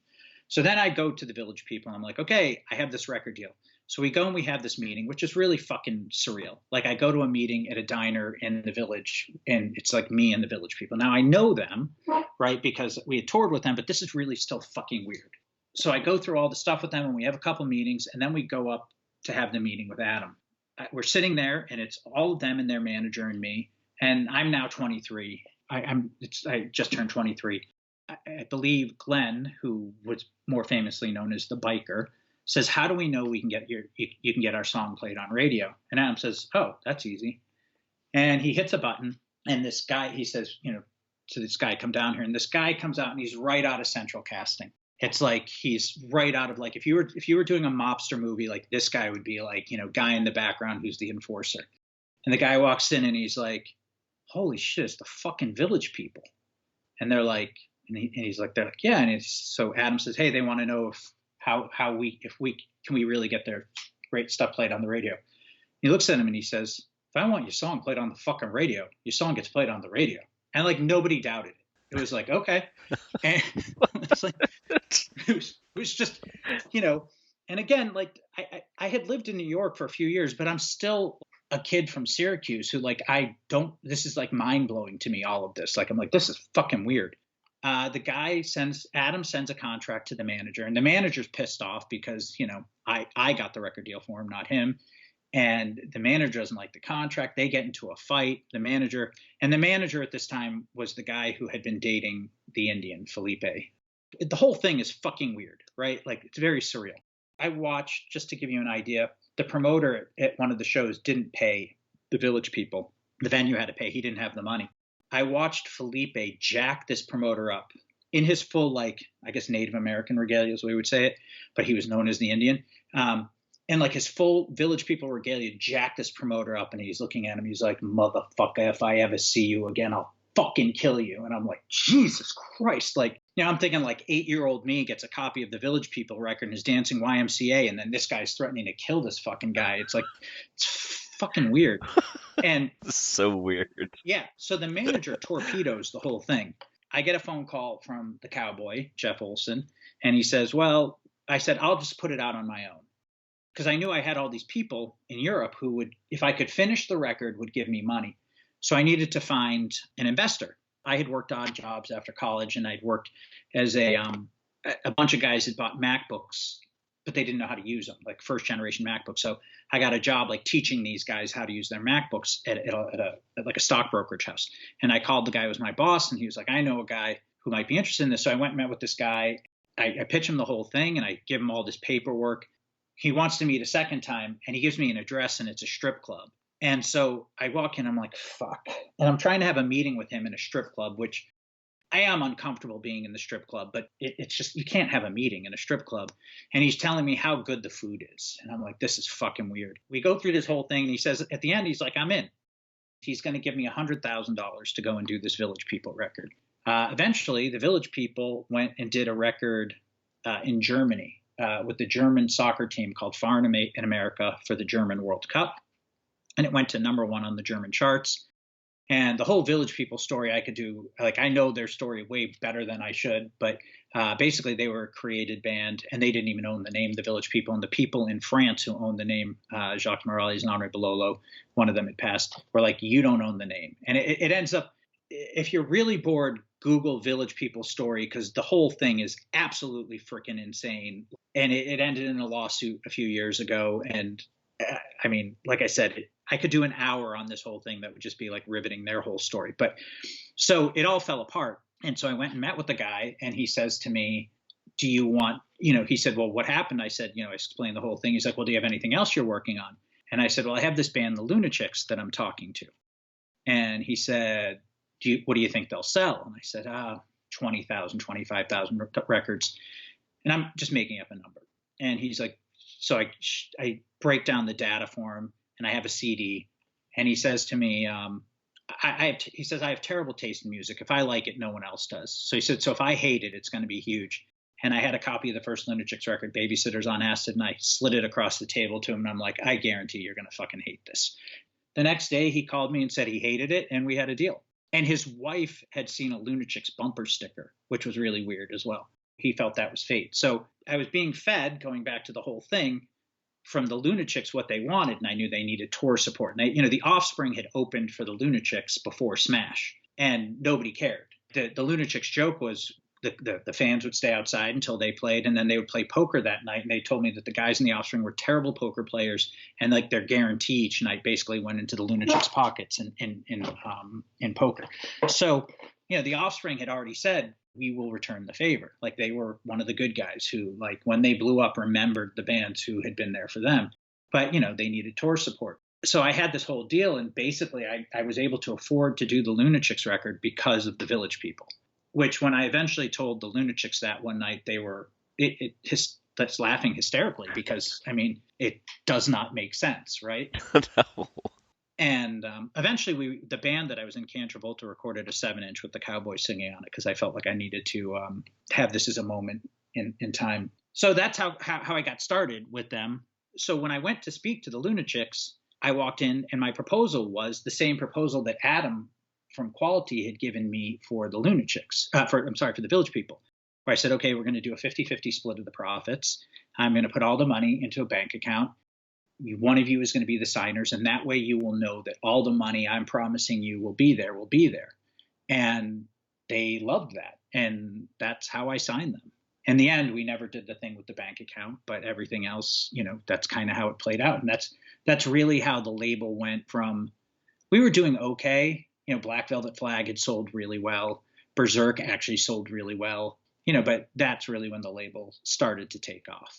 I think I remember Matt saying that, but go on. Matt saying which thing? Matt Rosenberg, like, I remember him saying, like, yeah, the Lunachicks were like the big moneymaker at the time, or something like that. I don't know that they were the big moneymaker by the time Matt was involved. Or they were a big deal to the label. Yeah, well, they were huge. They were huge. They sort of came they became like an almost overnight cultural phenomenon in New York. Like I remember MTV had a video where they were like a thing where someone was doing like a bus tour of New York, and MTV was doing a piece on it, like showing all like the rock places, and he was like showing the building where all the bands practiced in Manhattan, and the band he mentions is like the Lunachicks practice here. And then Becky Reck had already done Howard Stern's Lesbian Dial-A-Date, which sort of put them on the map nationally. She was on the Stern show a lot back in those days. And then they were touring with the Ramones, and like you'd see a Ramones video and one of them would be wearing a Lunachicks shirt. Like they just kind of exploded, and they were a force of nature. Like they were, I thought they opened my eyes in so many ways and changed my way of thinking in so many ways that, like I said, I'll forever be grateful. They were amazing people. And they, like I said, were the opposite of Weston. Did the Offspring stay true to their word and take them out on tour? Oh yeah. Yeah. So Jerk of All Trades came out. We did the record release party at CBGB's. That day, Theo was on the early version of the Jon Stewart show when it was on MTV, before he went over to Comedy Central, which I didn't see for like 4 years because I didn't have a way to see it because we were at CB's when that aired. And then the next week they left and they went out west with Luscious Jackson, then joined the Offspring in Las Vegas. It was 8,000 kids. The Vandals were the opening band. If I am correct, it was Josh Freese's first show ever. I think the Vandals had just found him out of high school. I remember him standing backstage and them being like, yeah, he's a little nervous, and being like, I'd be nervous. Yeah, they did the whole Offspring tour, and then they toured Europe with the Offspring later. And that sort of kicked off the whole change in their career and go-karts. What was the video? Weren't they on one of the Cinema Beer Nuts or Beer Goggles videos? Or like I remember seeing a video of them on some video comp, and I can't remember which it was. I mean, I'm sure they were on one of Lewis's things. I don't remember which song it was. If you can tell me a little about the video, I can. Yeah, it's Don't Want You. They're in like some yellow room, and it's just like a straight shot of them playing the whole time. Don't Want You. Is it in a record store? It's like a dating show. Oh yeah. So that's Fred from the B-52s. Yeah, I was gonna say. I think Handsome Dick Manitoba from the Dictators, and they just came up with this idea that they wanted to make it a dating show. What's interesting is the first video we did for the Lunachicks was Edgar, and it was the #1 video in the country. It was on every single video outlet that you could get something on, and CMJ had a thing called VMJ, and we were the #1 video. Everybody played it but MTV. We could not get MTV to play it. And then when Don't Want You came out, the only people who played it was MTV. We had a lot more of an impact from everybody else playing it than with MTV playing it. MTV did not help us at all, whereas everybody else playing it did. And I always thought that was fascinating. I mean, I might be the only one, but. I was looking through the list again, and in 2000, let's get to this. In like 2007, I think you signed the Menzingers. Yeah, I think it was earlier than that, but you might be right. The last 3 bands we signed to sign were the Menzingers, Banner Pilot, and the Gaslight Anthem. Obviously, we signed Menzingers and Banner Pilot. Our distributor in Germany at the time was very angry with us because we were always doing one-off deals. And they were insisting we do 2-3 record deals because they were like, we put money into developing their bands. We don't want them to go elsewhere. And so with Gaslight Anthem, they were like, well, we have an offer for a one-off from someone else. And I don't know if they would have signed with Go-Kart, to be completely honest. And obviously it worked out really well for them that they didn't. But I think that's kind of a pretty amazing last 3 bands that we were really trying to sign. Banner Pilot ended up on Fat, Menzingers are on Epitaph, and Gaslight Anthem is just blown up huge. I think we put out the first Gaslight Anthem single on Go-Kart vs. the Corporate Giant 4. I think that was their first release. So they've obviously, all 3 bands have done great. Well, the Menzingers, though, was that before they were on Red? Were they on Red Scare before or after you? The Menzingers were about to break up. They were high school kids. Someone gave me a copy of their demo, and I was like, this is great. Called them up. They were all getting ready to go to college. I don't know if they would agree with this comment, but I don't think they would have been a band if I hadn't called them. And I remember one of the guy's uncles calling me, and he's like, I don't want my nephew, he was a lawyer, I want him to, get an education. And I was like, yeah, you should start the band and play on weekends and school breaks and in the summer. Like, and he was like, oh, wow. So they were on Go-Kart first, and the Red Scare thing, that's another story. You said earlier that you typically didn't do multiple deals or contract or record deals with bands. Was that like one of those scenarios where you just did the one record deal and then No, they left? those bands were signed for more than one record. But So I'm guessing Red Scare possibly took them from you. I don't really, I wouldn't put it that way. So I know in your list of things you wanted to ask me what happened to the label. So I had been with Caroline Distribution from almost the beginning. I had grown, from the label that was begging them to distribute us. And I had a meeting with them. I don't know if you remember the back of the Soapbox store behind my office. We had a full backyard, which was weird for New York. The guy Michael Bull had been my buyer at Caroline, and he had kind of grown where he was, one of the big wigs at Caroline. And he came down to meet with me, and he said, you were a little disappointed. We were hoping you would be one of our top 10 labels this year. And I was like, oh, where did I come in? And he said 14. And I said, who was 15? And he said Ipecac. And Ipecac is owned by Mike Patton from Faith No More. And, that guy has a massive cult following. And I remember saying to him, wait a second. I started a label with my bar mitzvah bonds. I'm your 14th biggest label, and you're disappointed. And I outsold Ipecac. If Mike Patton farts on an album, people are going to buy it. I was really hurt. I took it the wrong way. I was diagnosed a few years back with borderline personality disorder. I think if I had had that diagnosis years, and I don't actually think it was a correct diagnosis years later, but I went through a ton of therapy, and it saved my life. I was on a path to suicide, and had I had the skills that I learned through all of the therapy and everything, that meeting would have gone very different. But I didn't, and I was angry. And I said, like, well, what have you done to get us into the top 10? And I had kind of felt like Caroline wasn't paying enough attention to us. And they were paying attention to labels like Cleopatra, which I didn't like. Like, they were bottom feeder labels, in my opinion. And so at that point, I knew I had to leave Caroline. And then I wanted to get into independent film. I had been at a film festival, and I saw all these great films, and it really excited to me. It felt like to me what punk rock must have felt like when it exploded and everybody realized they could be in a band. It was like, oh my God, anybody can make a movie. I wanted to be a part of that. And I went to Caroline. I said, I want to start distributing independent film. And they said, well, you can't do it through us because we have a pre-existing deal with another company, and we're not allowed to do film. And so they wanted me to go to another distributor for film. And I didn't want to deal with two distributors. We didn't have enough of a staff to really handle that. So I started looking for new distributors. At that point, we were selling over $1 million a year in records, so we had some offers. I made the mistake of signing to Koch. Koch will forever be a four-letter word, both literally and figuratively in my life. And at the time I signed there, Hopeless was there, Epitaph was there, Fearless was there. There was a few other people there.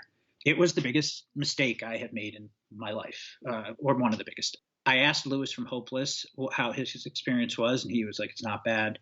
I turned down some other offers. They gave me an enormous advance. I flew to Long Island to sign the deal, and I went in and they gave me the tour of their facilities, and it was this gorgeous, I'd never seen anything like it.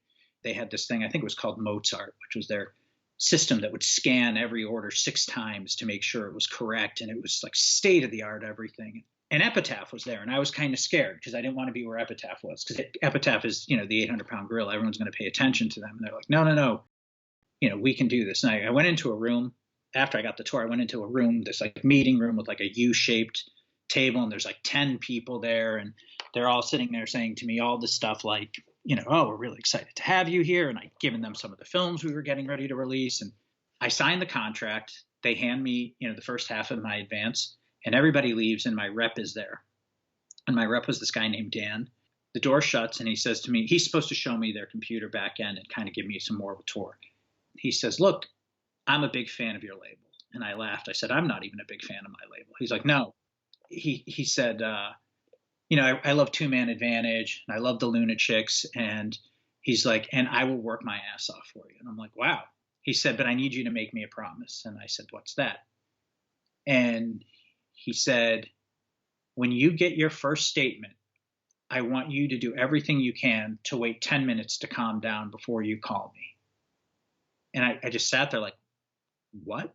He said, all these other fucks in this building, none of them will call you that day. He's like, I'm the only one who's going to answer the phone. I was like, what the fuck? I was like, what are you saying? He's like, you are not going to be happy when you see your first statement.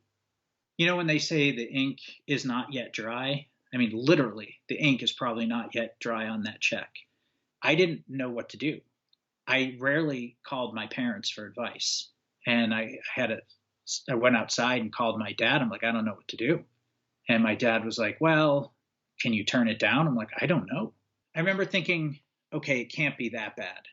I put out a record with Danny Carey from Tool on it. They did an absolutely horrendous job on it.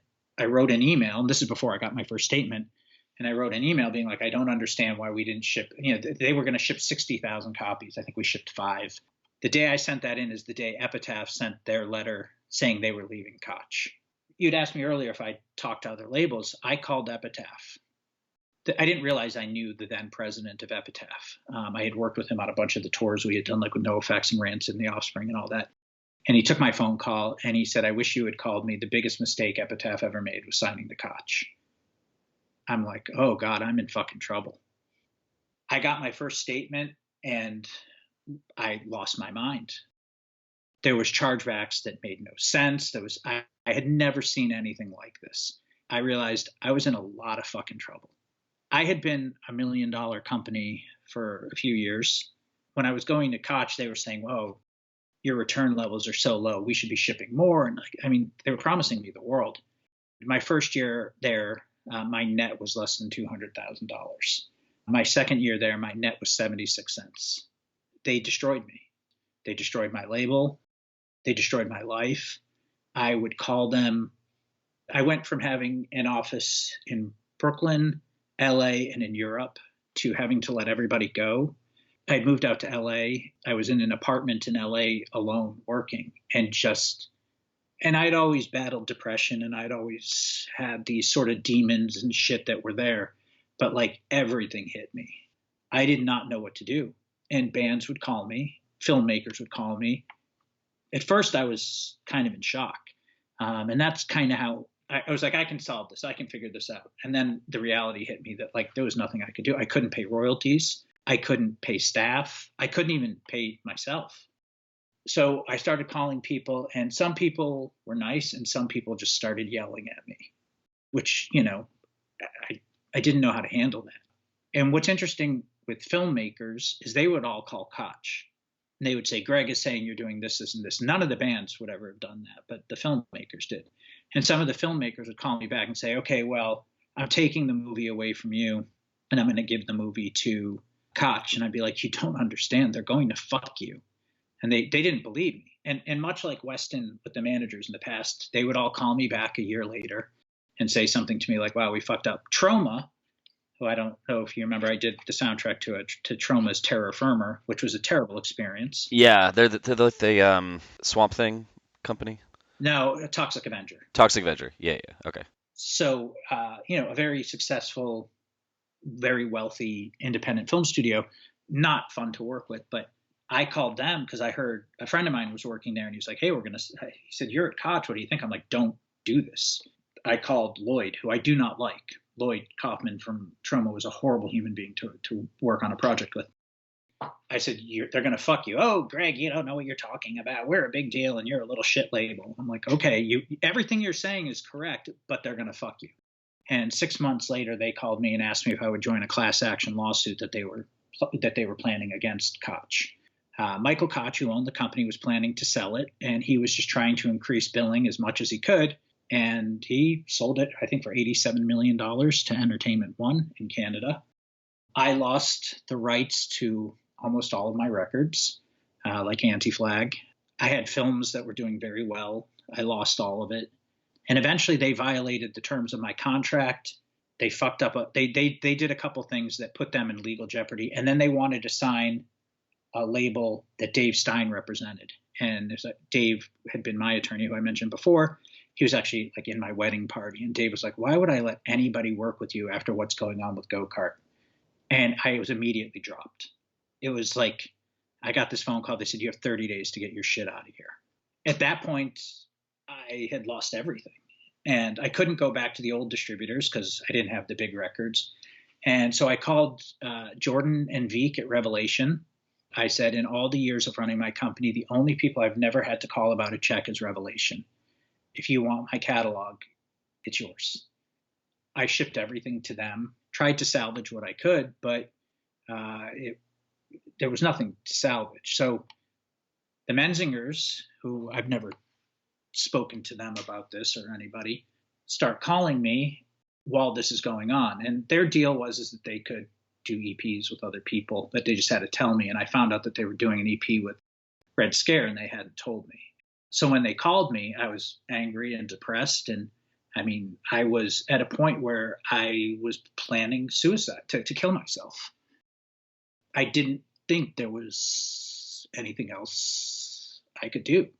And I remember them calling me, and I'm looking at a computer researching, like, how long do I have to live after I take out an insurance policy before it becomes valid? And they're calling me to tell me that they want to go to another label. And I just didn't have anything in me. I was just trying to survive. Eventually, I just said, do what you want. And that was it. And I don't know that I've ever had another conversation with them. And I mean, I send them a royalty check and we email, but I never had a conversation with them. And, you know, things got really dark. Eventually found a therapist that was able to give me a diagnosis that kind of saved my life. And I think back to like the Weston thing that we were talking about before, you know, where I said it was very black or white, because people with borderline personality disorder are very black and white thinker. And it didn't have to be. It was passion and then it was a business, but that was a very black and white way of thinking. And had I had the maybe maturity as well as skills, I think my life would have been very different. But Koch destroyed everything. That's how the label kind of ended. I mean, we still did a little bit here and there. I was doing this label Kid Tested with Dave Parasite where we put out some pop punk stuff, but that was sort of just to make me feel like I still had some skin in the game or something. You know, like I said, you find out who your friends are, because I owed a lot of people money and I couldn't pay them. And I called everybody and I was like, look, I owe you money. I'm going to pay you. And some people just treated me like shit. And other people were like, we understand. It took me a long time to pay off everybody. Years later, I called one of my distributor in England was Plastic Head. And I called Steve and I owed him over $20,000. I called him up one day and I said, hey, I have your money. And he started laughing. And I was like, what? He said, I've always told everybody that you are the most honest person in the music industry. And I said, well, that's like being the most honest pimp at the Pimps and Hoes ball, because it's not an industry with a lot of honest people. And he said, and I have bets with people in my office that you would call me up someday and pay me. I was like, well, here I am. A few years after that, I flew out to England and went up to Plastic Head's office. And one of the guys who's still at Plastic Head, who had probably treated me worse than anybody when I called and said, I'm going out of business, I'm going to pay all my bills. But I saw him and he came into the room and it was really fucking awkward. You know, I just kind of wanted to say to him, you know, you didn't have to be that way. But it's funny. Steve called me up a few years later and said, when he knew I was starting a merch company, and he said, I have all the rights to these things. You can have anything you want. And I'm going to tell everybody I know to work with you.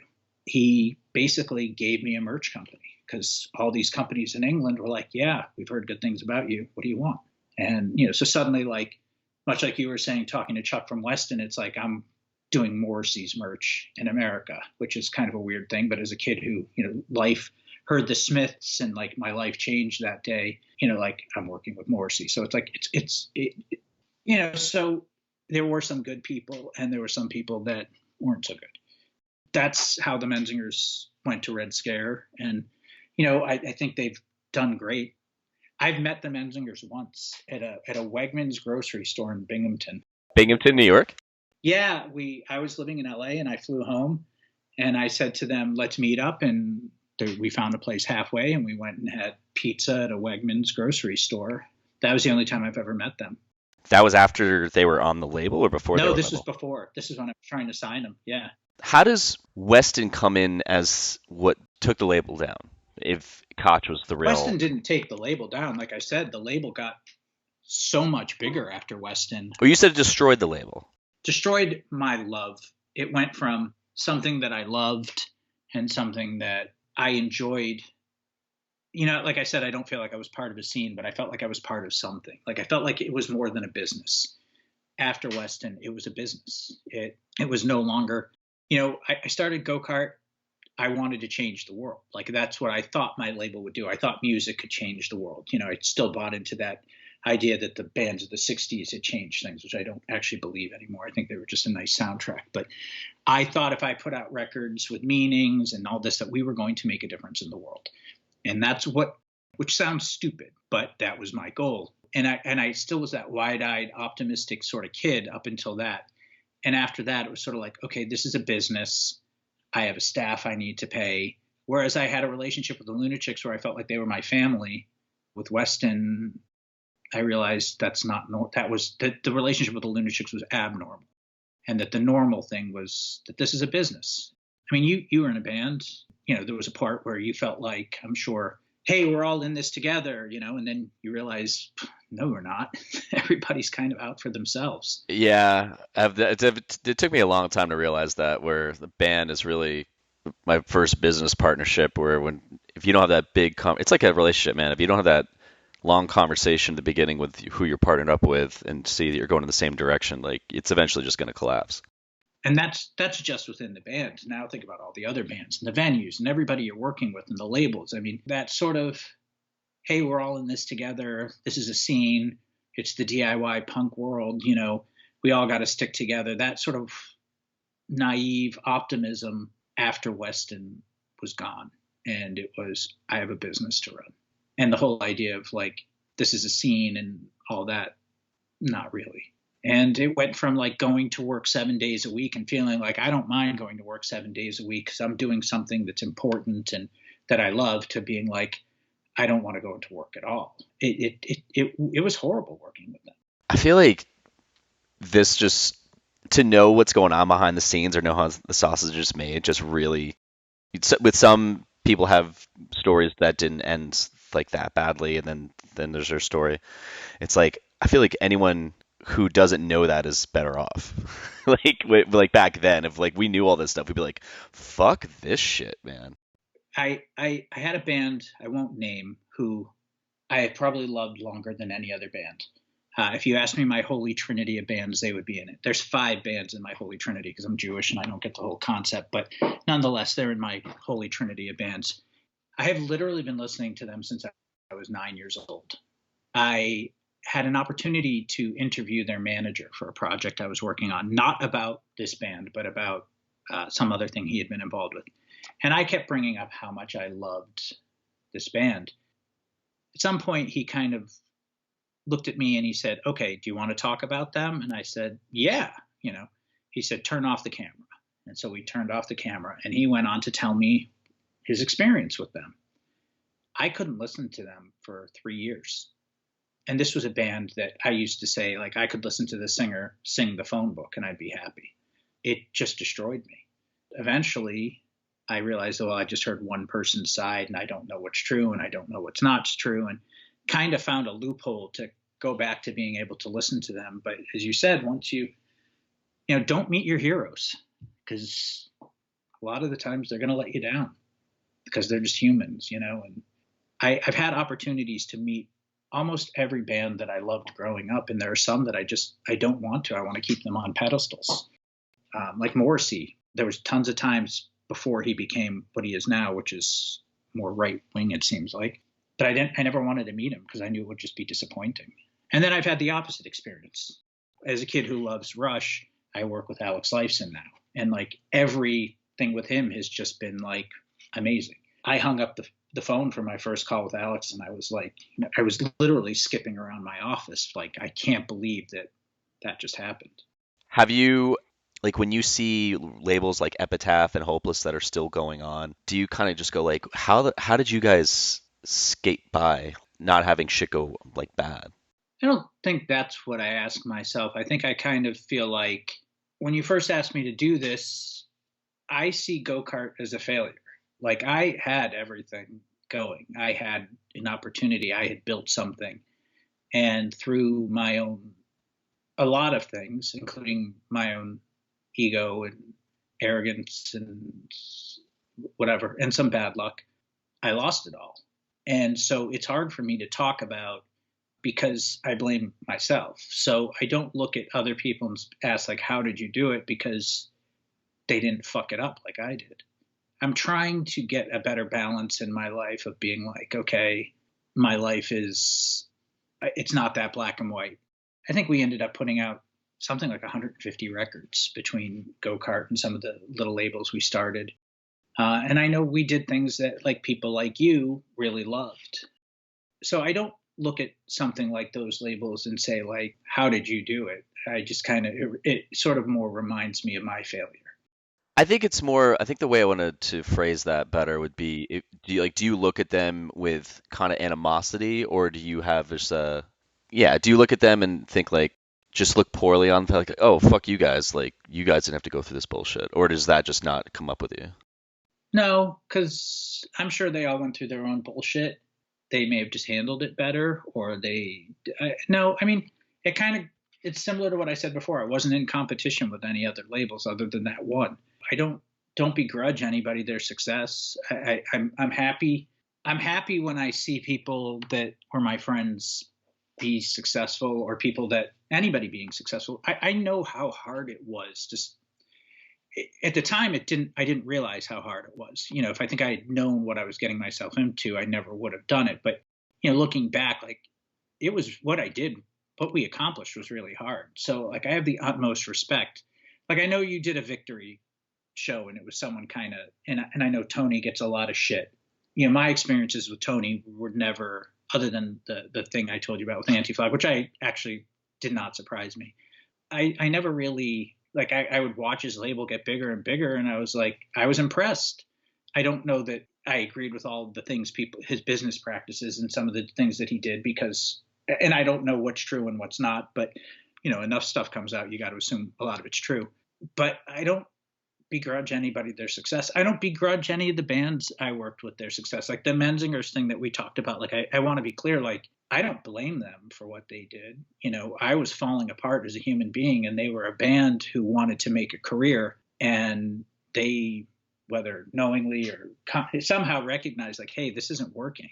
Like I don't begrudge anybody their success. I think, yeah, I mean, good for them. Yeah, that's good. I mean, yeah, I was just like I was just like asking it just to ask it, but I kind of felt like I knew the answer. Where you know, it's like I got divorced 10 years ago, and it's like back in the day I was like fuck everyone who gets married, and as like I got older I was like it was just it's something that happened, and it actually made me a better person like afterwards. So it sucks at the time, and some people can hold on to it, but it sounds like you got through it. Yeah, I mean, it's a very weird life that I lead because I'll be in the office and something will come on, and especially with younger people in the office who have no appreciation for the bands of today, the bands of yesterday. Like they're into their own scene, just like we were into our bands and all that. This is one of those weird things. In my office, I have the Guitar World thing. Guitar World put out a list of the 10 most. I forget how they put it. I think 10 most important forces, or the 10. 12 most influential forces in punk rock today. Yeah, and we were on that list. Yeah, 99. So I have that hanging in my office, and every once in a while people will be like, "What's this?" And I'll be so. It's sometimes it feels like it's a different world. When the Lunachicks book came out, they sent me a copy, and I knew they were writing it, and they were calling me as they were working on it, and like asking me like, "Hey, do you remember this? Do you remember this?" So they sent me a copy, and it was sitting on a cabinet in my office, and one of the guys I work with came in, looks over, and he goes, "Lunachicks? How do you know who the Lunachicks are?" And I just kind of laughed because it was like, what do you mean? How do I know who the Lunachicks are? Like I was their label. I was basically their manager. I was basically everything for the majority of their career. And he's like, you've heard of them? And I just kind of was like, wow. You're like, I'm pretty much a giant reason why you've heard of them. Yeah, I mean, literally in his case, because he saw them at a show in Syracuse that I wanted them to play. So it's kind of a weird world. I know you have the Facebook page and all those sort of things, and I think it's nice that there's sort of people talking about this sort of stuff. But it's strange how the world moves on and music moves on, and you know, the kids today, you know, they know who Green Day is, they know who The Offspring is.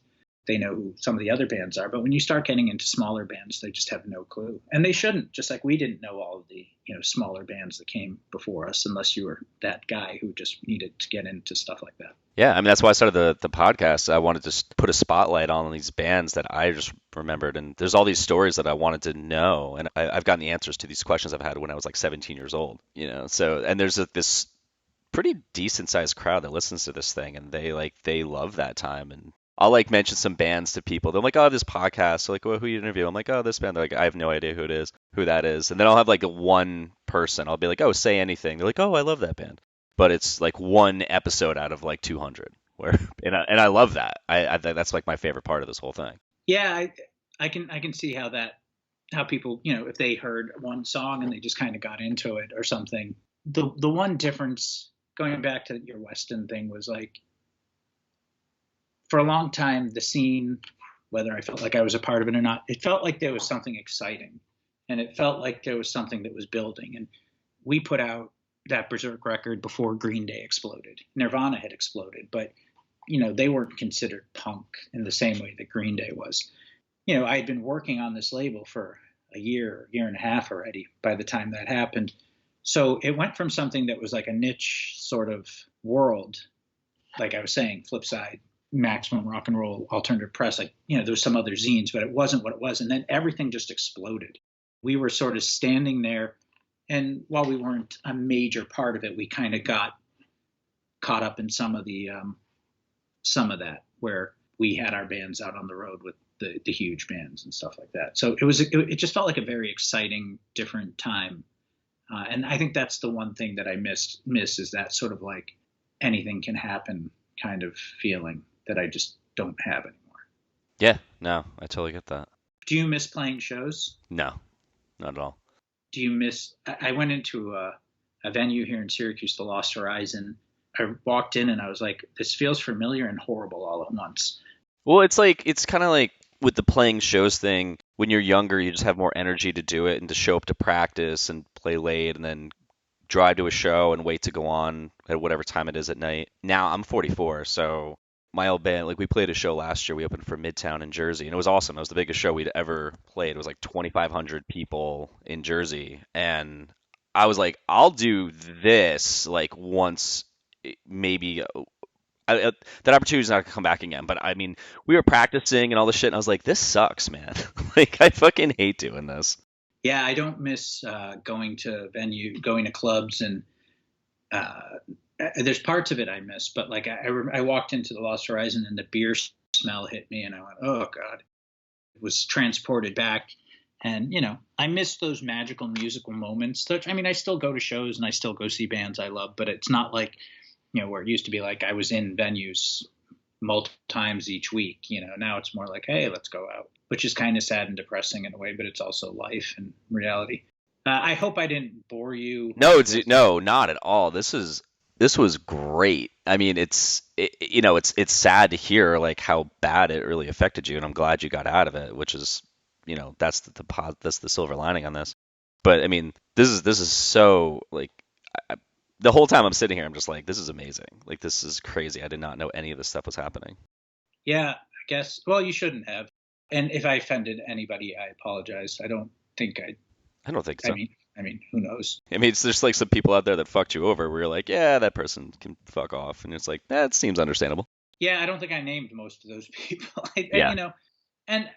You know, going back to Weston, like, we were all young. I think Chuck was older than me, but I think Jeremiah and Jim were younger than me. And we all thought this was so important, and it kind of was, but it wasn't in reality. But I don't know that any of those people would have behaved that way today. I mean, obviously, with what came out with Jim and Charlie, maybe, I don't know. But I've had conversations with Jeremiah, and I've had conversations with Jesse, and not as much with Dave, but where, we've kind of talked and gone through this stuff. So like, while I didn't want to for a long time talk about this stuff, I've said all of this to them. It's not like I'm saying anything that I haven't said. And I mean, I'm sure I'll get some hate email, but it wouldn't be the first time. I don't know. I mean, it sounds like you just told your side of it. Yeah. I mean, you're just honest. So, I mean, well, cool, man. So I'm gonna start wrapping this up, and I know I was gonna ask you if there's a story you never told before. You can tell now, but it feels like that was this entire interview.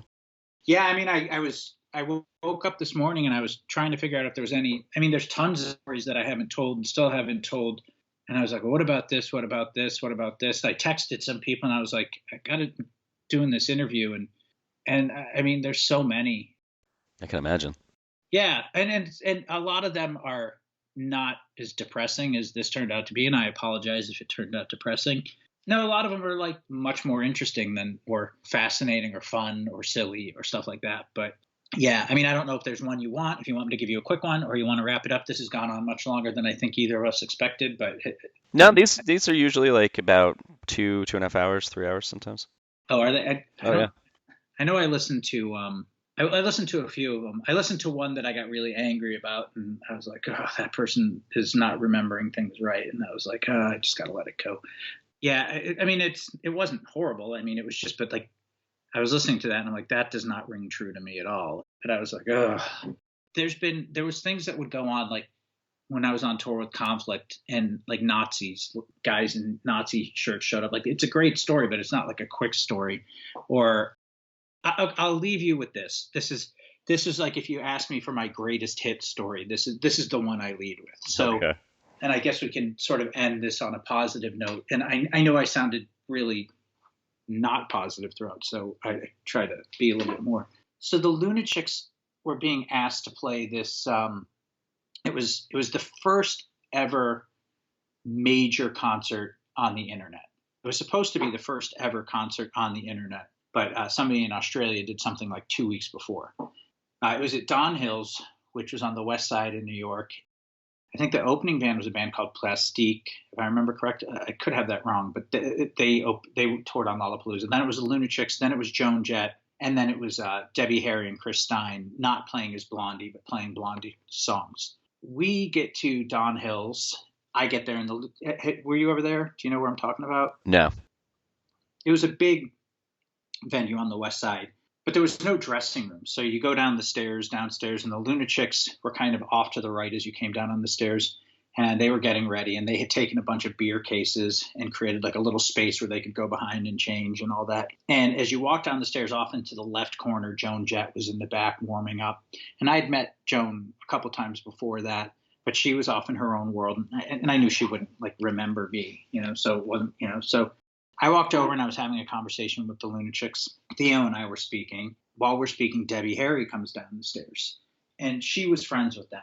And like Theo sang on one of the Blondie reunion records. So Debbie walks over and she says hi to Theo, and Theo says, "This is Greg. He runs our label." And Debbie says to me, "Oh, thank you so much for taking care of my girls." And I'm having like this weird moment because one of the first albums I ever remember buying was Blondie Auto American, and we're talking and, just kind of general chit chat, nothing. While we're standing there, I'm facing the stairs so I can see who's coming up and down. I see this tall guy come down, and at first I thought it was Howard Stern, and then I realized it was Joey Ramone. And Joey walks over. He, the Lunachicks had already toured with the Ramones and knew him, and obviously he knows Debbie.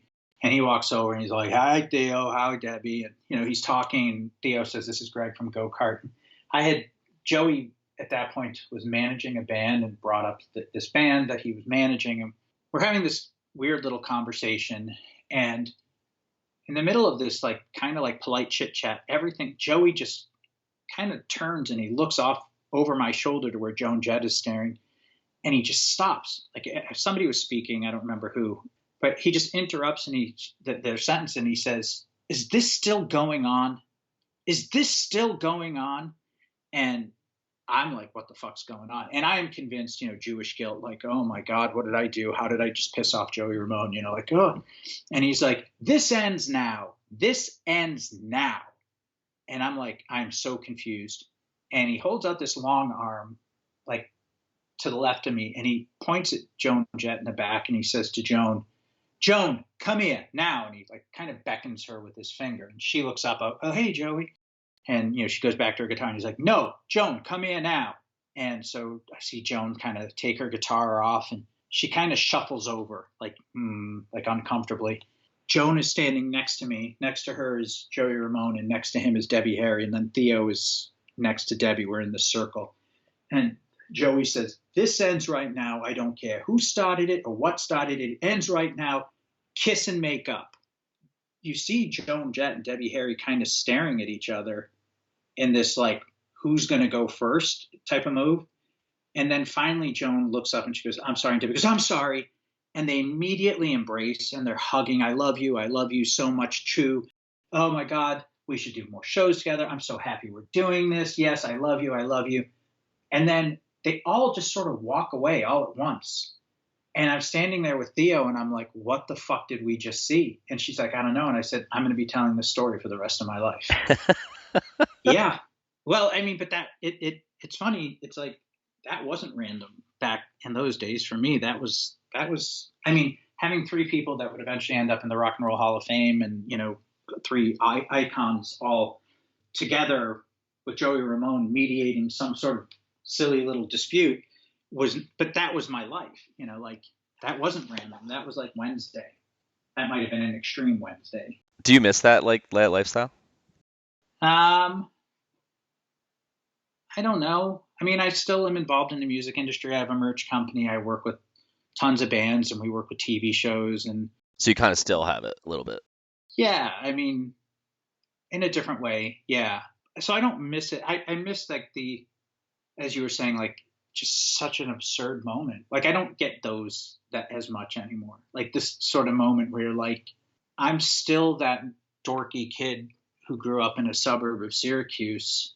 And yet here I am with these people that like changed the world and are icons. And it's like, what the fuck? Like there's this real, like, yeah, like I said, I instantly recognized like I would be telling that story forever. So there you go. There's an uplifting kind of weird story. I love it. Oh, this is perfect. I love this interview. This is going to go down as like one of my favorites. All right, man. Well, I'm going to wrap this up. Do two questions before I ask the last one. Is there anything you'd like to plug? It could be about you. It could be about someone else. It could be about both. I mean, not really. Like I said, I have a merch company. Manicmerch.com.